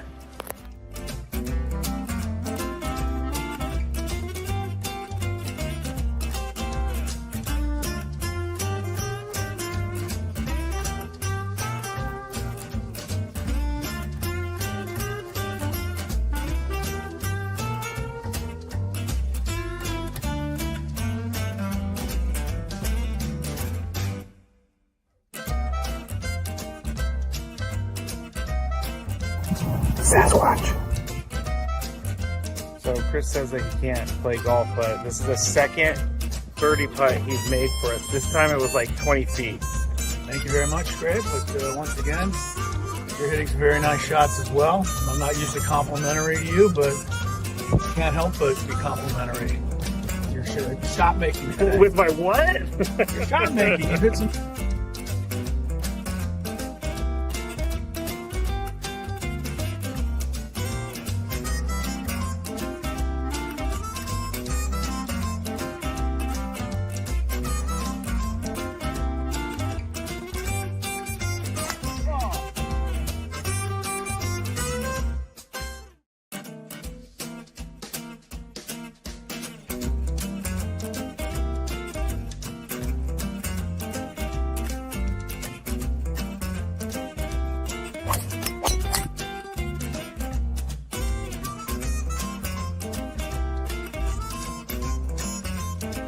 These things.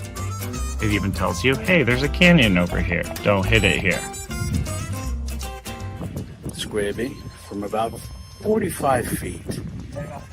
His caddy tells him to play it a little to the right. He's been playing well so far today.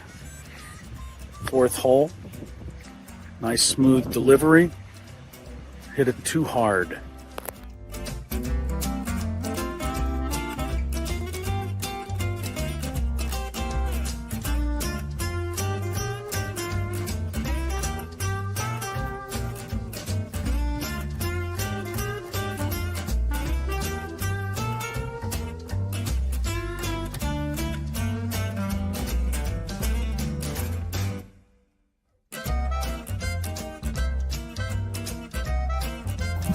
Sasquatch. So Chris says that he can't play golf, but this is the second birdie putt he's made for us. This time it was like 20 feet. Thank you very much, Greg. But once again, you're hitting some very nice shots as well. I'm not usually complimentary to you, but I can't help but be complimentary. Your shot making today. With my what? Your shot making. You hit some.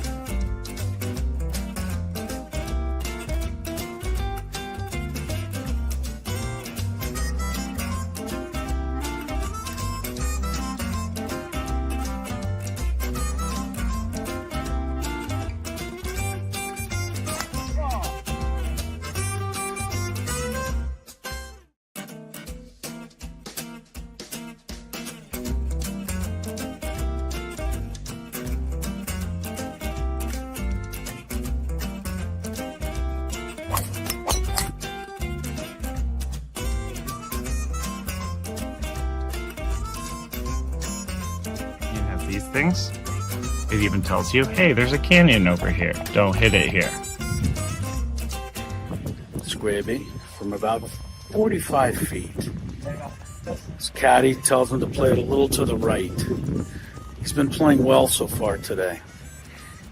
Fourth hole. Nice smooth delivery.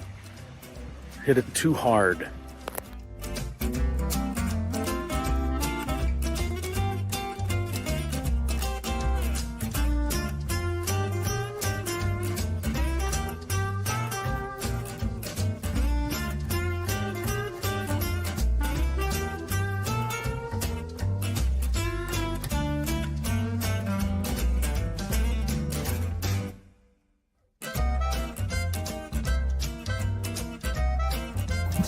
Sasquatch.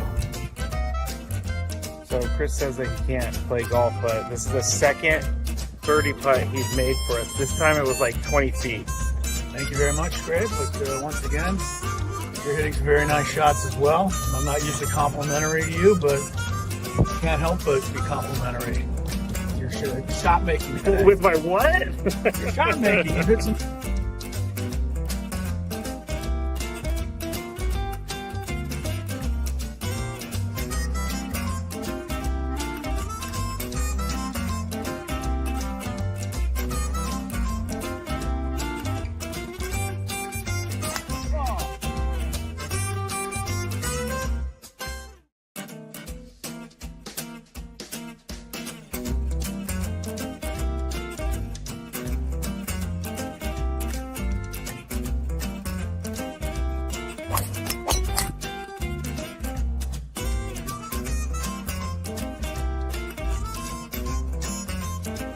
these things.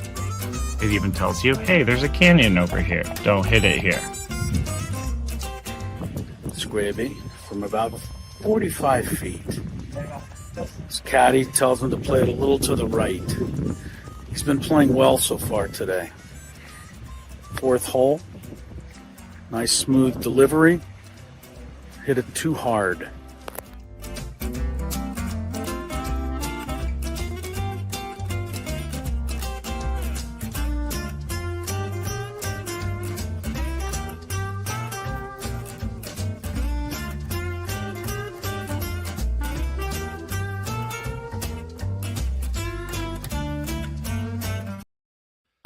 .521 on the clock. Tony Gwynn Jr., Matt Skraby, taking you through the happy hour, as we like to call it.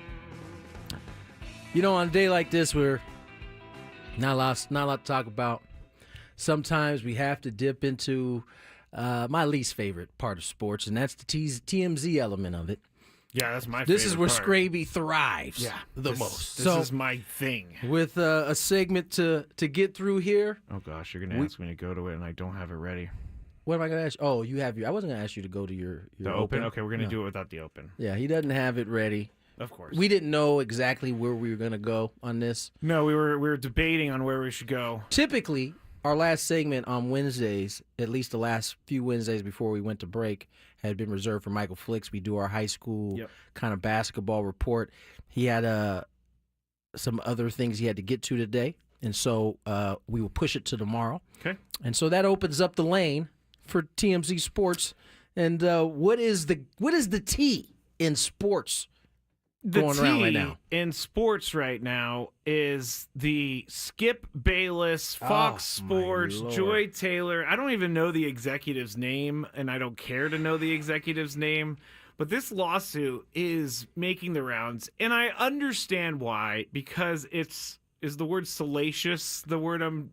Very salacious. Very salacious. And people love to run with rumors. I guess, first of all, I haven't read the affidavit or the lawsuit. I skimmed.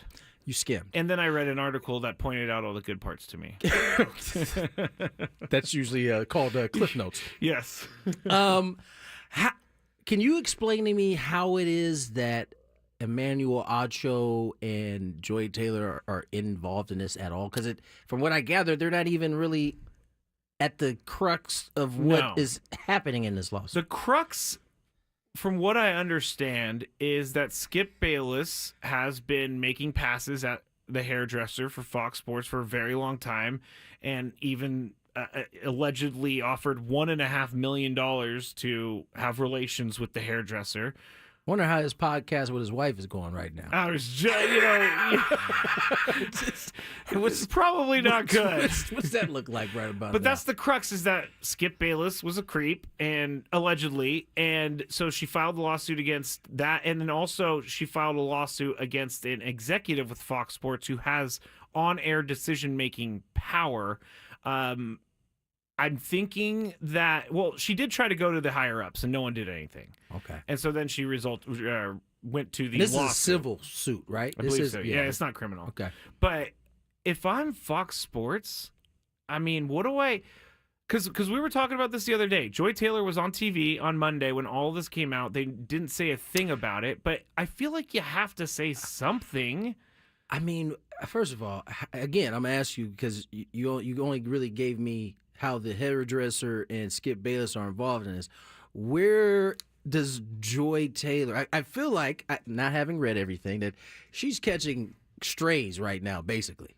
She is. Her and Emmanuel Ocho. Yeah, Emmanuel, I don't understand that whatsoever. I don't. I know Twitter is going in on both as if they're involved in whatever's happening. Well, yeah, I don't get why she's suing them, because they're allowed to have a relationship. She's suing, or is that just part of the lawsuit? See, this is think where I her get name confused. is. I think their name is just mentioned in the lawsuit, and then social media is doing what social media does at that point. They become the best detectives, the best PIs, and all of a sudden we got all these different salacious things out there, and I don't know that none of it actually involved those two people, but I keep seeing their name everywhere. All right. I titled "Why is Joy Taylor being sued?" Or I Googled that, and it says, of course, and the information came up from Front Office Sports. The suit alleges Joy Taylor began, quote, insulting Ms. Faraji on a personal and professional there level. it is. After their friendship ended, the suit also alleges that Taylor mocked the English pronunciation of Faraji, who is of Persian descent. Now, I think this is going to explain it to us all. Okay. In the suit filed last week, Faraji alleges that the executive, Dixon, the head of content for FS1, grabbed her buttocks at a birthday party in West Hollywood. When she relayed the encounter to Taylor, the Fox host allegedly told her to, quote, get over it.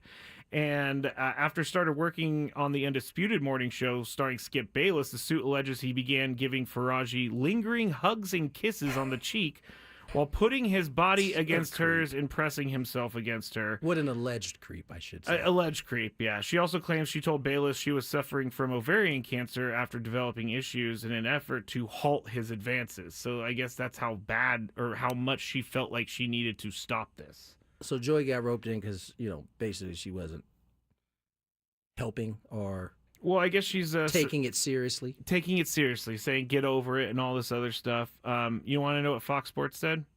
I can imagine, but go ahead. We take these allegations seriously, have no further comment.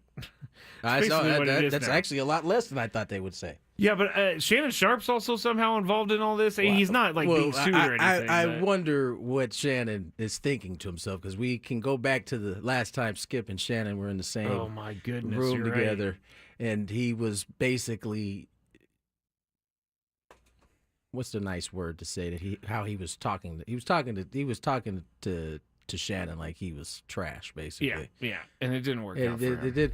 I was fully expecting in that episode that he was going to jump across the table, and that would be the last time we ever see Shannon Sharp. I do on remember TV. you saying that, and he didn't. And he's been able to flourish since then, since leaving. But I wonder if there's an element to him and like, there has to be an element of that in Shannon. Like, he got out at the right time. He got out at the right time. And he knows if this stuff is all true or not. For because sure. He was there. And the fact that he hasn't said anything, I think to me, probably means he knows something had happened over there. He's going to be called into court, maybe. I mean, the thing with this is, like, we heard about this years and years and years ago, and I know this has gone on, unfortunately, everywhere. We heard about what years and years ago? Just like executives making passes at we've been hearing about that forever. Forever. Why doesn't anyone help this poor woman? She's reaching out for help, and people are telling her to get over it. If someone came to me and said, "Hey, I need help," one of the coworkers, allegedly, if a coworker came to me and said, "Allegedly, this coworker is making me uncomfortable. I need help," I'm not going to be like, "Get over it" and walk away. Keep it moving. Yeah, who cares? No, I think honestly, Skraby, there's some courage in there that has to be mixed in, right? Because when you're dealing with like higher ups, like execs, like FS1 execs, it don't take much for them to snap their finger and you're not there no more. And so everybody is, I think we live in an age now where everybody is protecting their own, and you can see why people do that. But you would hope, if presented with that you would, do the right thing. It's not always easy though. It's not cut and dry, but you would like to believe that most people lean on the right side of that. Yeah, well, if you ever need me to hide something, please make sure it's not illegal, because I'm not going to hide it. You're the last person I'm going to depend on to hide anything. Yeah, you confide in me. I'm going to actually take it to the police. See, Skraby would have no problem ratatouille on me or Chris. If it was illegal, I mean, if it was something that was bad, I am someone who likes to stand up for the good, and so I would. You're a rule follower. I am. I kind of am the same way, so I get it. Chris would be you're not the person I'm not. I'm definitely not trusting. Chris would be like, get over it and walk. No, he wouldn't. He would actually do something too. One more story before we go to break. We talked about it earlier, and I have to kind of apologize for being a jerk about Kawhi Leonard not playing tonight, because Kawhi Leonard, he just returned from injury, but now he is not going to be playing tonight because he had to leave the team to go help his family evacuate due to the wildfires up in Los Angeles. So hopefully everything's okay with him. I guess I'm not sure if his house actually caught on fire yet, but knock on wood. Hopefully it doesn't. True. Yeah, I don't know why I said it like that. Also, JJ Redick was forced to leave his home, and Steve Kerr was forced to leave his home as well. So I mean, Skraby had a problem with Steve Kerr living in L.A. and being the coach for Golden State Warriors. It doesn't make any sense. Skraby, what do you mean? Most coaches, players live in a completely different place than they play. Well, last night he was in San Francisco. They played the Heat last night. And, you know, tomorrow they're in Detroit. Steve Kerr makes enough money, or I'm sure he can get from the Bay Area to L.A. Loud. Sorry. Yeah, you're supposed to hit the cough button on that. I turned it off, but it was still loud. My family is a long line of loud sneezers. Are you guys loud I'm not sneezers? actually part of that long line, but when my mom's side of the family gets together and people start sneezing, it's like, oh, it's like almost like a joke. Like, oh, you guys are adding on to this, huh? Like, oh wow, okay. I just jumped out of my skin because you scared me. But. All right, let's get to break. On the other side, Keith Smith joined us early. Spot Track. I've been calling it Sport Track all day. Spot Track to talk a little NBA basketball. You get a chance to hear it on the other side. More Gwynn and Chris.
crawled our way to this last segment. Speak for yourself. I could talk about Skip Bayless and Joy Taylor all day. It's not my favorite. Not my favorite at all. Yeah, we'll move on from that. I was like, what is he gonna say here? I was, I don't need to even go further. OKC, it's a good game. 79, 78, 7:22 left to go in the third. The two best teams in the NBA. OKC 30-5, Cleveland 31-4. Good game so far. These two teams going back and forth as they go towards the finish line. I don't even know who the Cavs coach is. I don't know his name either. I don't recognize him. I know he had beef with one of the players that decided to talk to him. I can't remember who it was. So someone talked to him. He's like, "Well, you do not talk to me." Here's the thing: there's Kenny Atkinson. That's not Kenny Atkinson for Cleveland or for OKC. Oh no, Cleveland is what I'm saying. Yeah. OKC's coach was the one that actually Mark Daigneault. Yeah, I can't remember who the player was talking trash to him. It was John Morant. That's who it was. It was John Morant. And there's like a kind of an unwritten rule. You don't really speak to the opposing coach. Yeah, it is weird. Unless there's an actual reason to be speaking to him. And that kind of was the story for a little bit. Those two he didn't really appreciate it. He went to the media afterward and said as much. So, nonetheless, good game. 79-82 now. Cleveland ahead as they push towards the end of this game. Now, earlier we had some NBA talk. As I said, not a lot of baseball going on, and it might stay that way for a little bit of time. Real quick, it is interesting that there's still some pretty good free agents out there, and no one is moving right now. There's not a lot. There was a flurry there for a second. There was a flurry, and it felt like, oh, okay, here we go. Here comes the Avalanche. And it just it's been a dud. This never took off. This offseason hasn't quite lived up to the expectation, I feel like, in some ways. All right. Earlier today, Keith Smith joined us from Spot Track talking a little NBA. After traffic, get a chance to hear that. From the 855 Get Ross Traffic Center, protecting San Diego after accidents or injury, here's Kelly Danick. Coastline's been a bit tough this afternoon. Crash over the right shoulder, northbound 5 at Carmel Valley Road. Up ahead, and access clear near the racetrack. That's over the right shoulder. Then up ahead near Birmingham, we are getting reports of some sort of debris in middle lanes. Fortunately, all of the freeways are in pretty good shape this early evening. I'm Kelly Danick with Gwynn and Chris, San Diego's #1 sports station, 97.3 The Fan. Keith Smith joins us via Spot Track. Talk a little NBA basketball. It's been a little bit. Keith, how are you? I'm doing well. Thank you for having me. And hey, trust me, I used to live in Southern California. Everything comes after traffic. That's exactly right. Well played. Let's talk a little NBA. There's a few stories kind of percolating as we get closer and closer to the deadline. I have to start with Jimmy Butler first. He's it seems like him and Pat Riley the relationship has run its course. He is angling to get to a contender. Having watched Pat operate for a long time, he's not necessarily going to go along with that plan. How do you see this kind of thing ending up when it's all said and done? Yeah, generally NBA history tells us when a star-level player wants to get traded, they're going to get traded, and more often than not, they're going to get traded to where they want to be. The problem is Jimmy Butler, by all reporting and everything matches everything I've heard, he really wants to be with the Phoenix Suns, and that means Bradley Beal would need to be traded by the Suns. He has a no-trade clause. That complicates that. Butler's contract is large. The Heat are dealing with their own salary cap issues as far as around the luxury tax and the aprons and potential hard cap. So this is not an easy one to put together, but my guess is we'll probably see him get moved here within the next couple of weeks leading up to the deadline, and then we'll go from there. Keith, you touched on it, but in the NBA, it's not always about making a trade for one player or another. It's more often one contract for another. With a few weeks to go before the deadline, other than Butler, are there any big-name superstars who could move that could change the balance of power? Yeah, I think a couple other guys we're looking at are Brandon Ingram of the New Orleans Pelicans. There's been no movement towards an extension with him, so that sounds like they're very likely to try to trade Ingram because they're just not going to want to see him walk away for nothing. I think he wants to get to a team that'll extend him or at least re-sign him this summer. And then the Brooklyn Nets are still in the midst of rebuilding their team and resetting. They're going to trade Cam Johnson if they can find the right deal. He's a player that a lot of teams really like. As far as major superstars, probably not, because it's, Butler and Ingram are going to probably be the big names that move. But so many of these teams are working so tight around the tax aprons and these various hard caps and all the restrictions under the new CBA, it's probably going to limit true superstar movement to some extent. Keith Smith joins us here via Spot Track. And Keith, I'm glad you brought that up because I think oftentimes fans of this game kind of get confused with the salary cap and how things are working. And it's changed, as you mentioned, since the last collective bargaining agreement. And you kind of led me to this question. It's a little bit harder in this collective bargaining agreements to collect stars. They've really made it tough on teams doing that. Can you explain in layman's terms why it's tougher now than maybe it was before the last collective bargaining agreement? Yeah, without introducing a true hard cap like what exists in the NFL, the NBA wanted to make it very difficult for teams like the Warriors and the Clippers and what the Nets were becoming from being a thing. They did not want these teams that were, running payrolls that were double and even approaching triple what other teams were. And it was very clear as they've brought on different owners like Steve Ballmer, for example, $100 million luxury tax bill was nothing to him because he finds that in his couch cushions. So they had to make it a real penalty. So what they did was they introduced all these things that make it very hard on these teams to build out their rosters, which makes it, it used to be, hey, as long as you can meet the pretty liberal salary matching rules, you could acquire just about anybody. Now there's all these rules around, hey, this can hard cap you. If you do this, there are hard caps that can be introduced if you do certain transactions. And then as well as that is, it's harder to just trade draft picks and the like.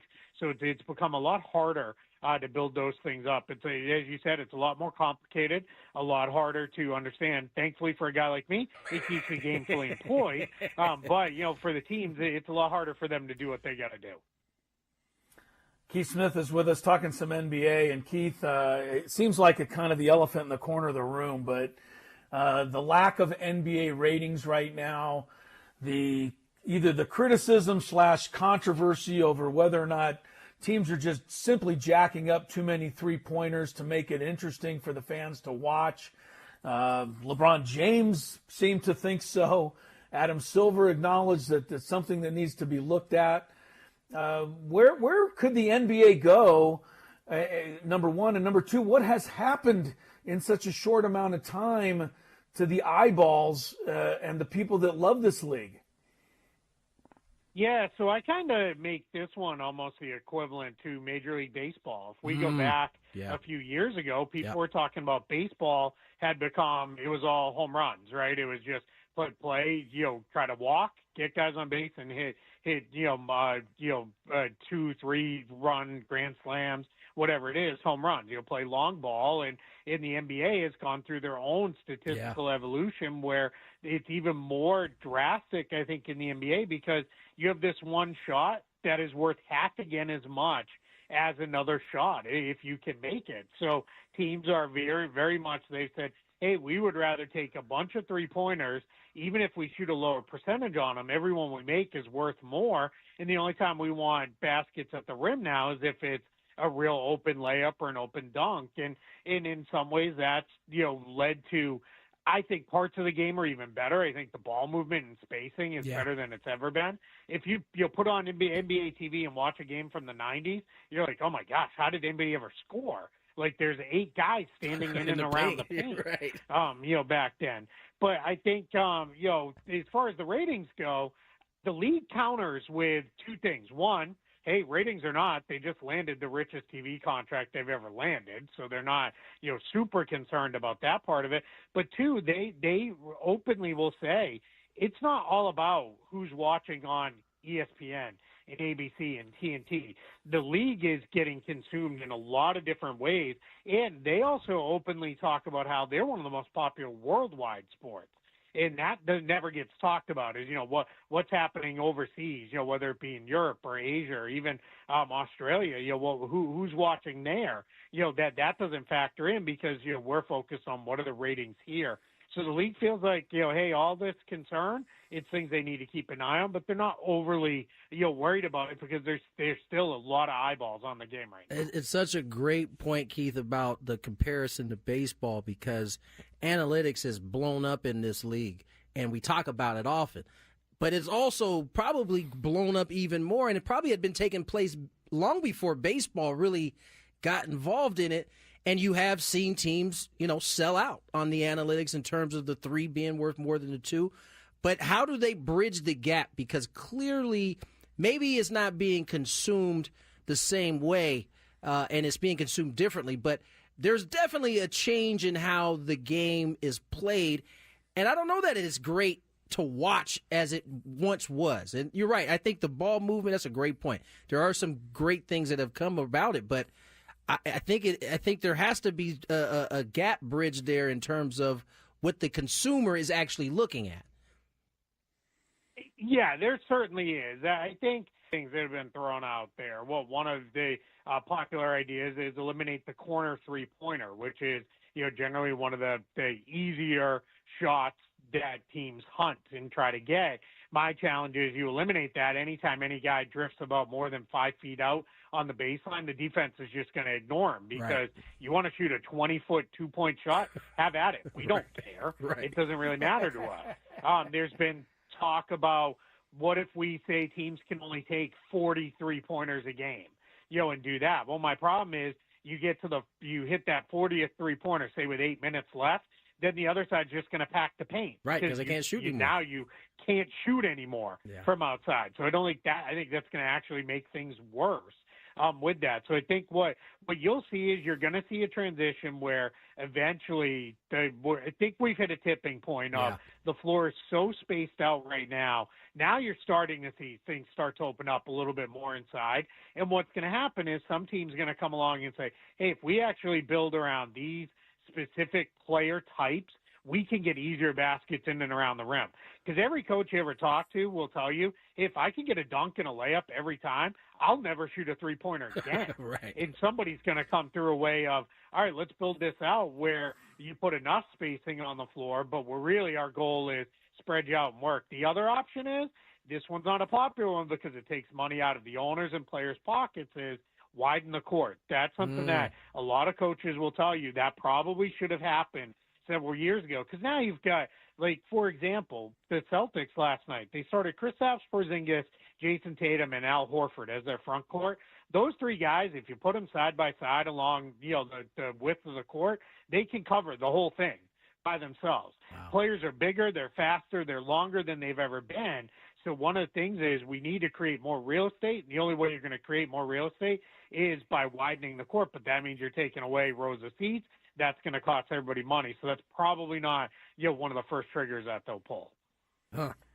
Yeah, Keith, that was a great recap, honestly, of where it stands. And I've heard all of those arguments before. But they've been talking about widening the court for a lot longer than just a couple of years. And owners have always said, no way will we ever give up those courtside seats. Got a couple seconds left. I want to ask you about the Lakers before we go. J.J. Redick is in.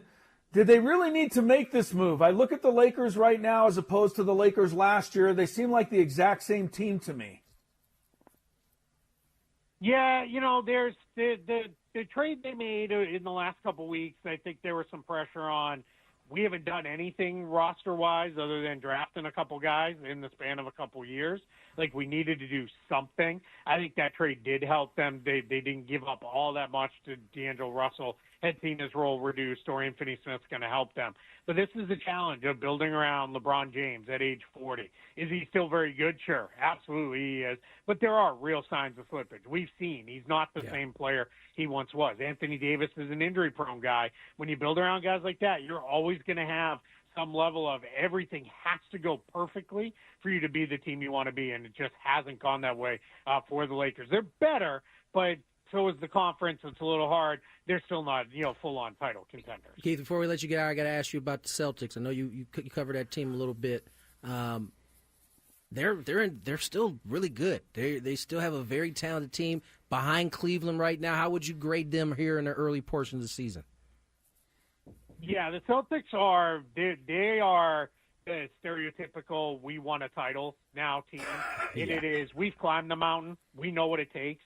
We are not going to kill ourselves to win 5 regular season games again. We know we got to get healthy. We got to get back there. And quite frankly, this core group, even before winning the title, they've had so many deep playoff runs. Yeah. I think they're just a little bored with the regular season where it is, all right, this is what we got to get through. We got to win enough to be there. Now, Cleveland's raced out to this great start. At least that gives a little bit of a carrot that they can dangle of, hey, let's try to run them down a little bit and not just let them walk away with this. But the Celtics are fine. I love that, Boston sports fans love to say, what's wrong with them? Because they're the most spoiled fan base in the entire world. Because if you're not winning championships and in dominant fashion, it feels like everything's a problem. And that's kind of where they've turned now with the Celtics after, the other teams have fallen off in the city. Who you got tonight, Keith, before we let you go, between this big game of the Thunder and the Cavs? Yeah, I'm going to pick the Cavs because they're at home. But I can tell you guys, I haven't been this excited for a regular season game in a long time. I mean, we've got two truly great, historically great with the way they're playing on both sides right now. This should be an absolutely awesome basketball game. And what a great thing for the NBA coming out of, football season is wrapped up for a lot of the country. People are starting to tune in. This is a great, chance for them to pop in on a night that's going to belong to, really just to the NBA. Yeah, that's another point. College football playoff is certainly taking some eyeballs off the NBA in the early portion of the season. Keith, as always, man, appreciate you coming on and catching up with us. Keith Smith, as always, enjoy hearing his insight on the NBA. Keith Smith of Spot Track. Good job. Got it right on the last one out. Chronicles up next. Will, what you got? What you got for the people? Don't know.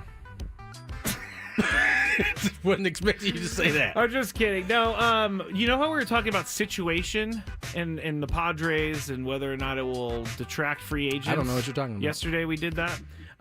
Well, I'm going to bring up a situation that tells me that maybe situation isn't that big of a deal and that players will sign. I don't know what you're talking about. Okay. Good. I think our people need some. They need some positivity right now. Yeah. All right. Well, we're gonna slide on out of here. I'm gonna slide on out of here because Mr. Skraby has you guys next with Skraby Chronicles. My man Sam Levitt. After that, you guys got a full night ahead. Enjoy your night. The NFL playoffs kick off Saturday.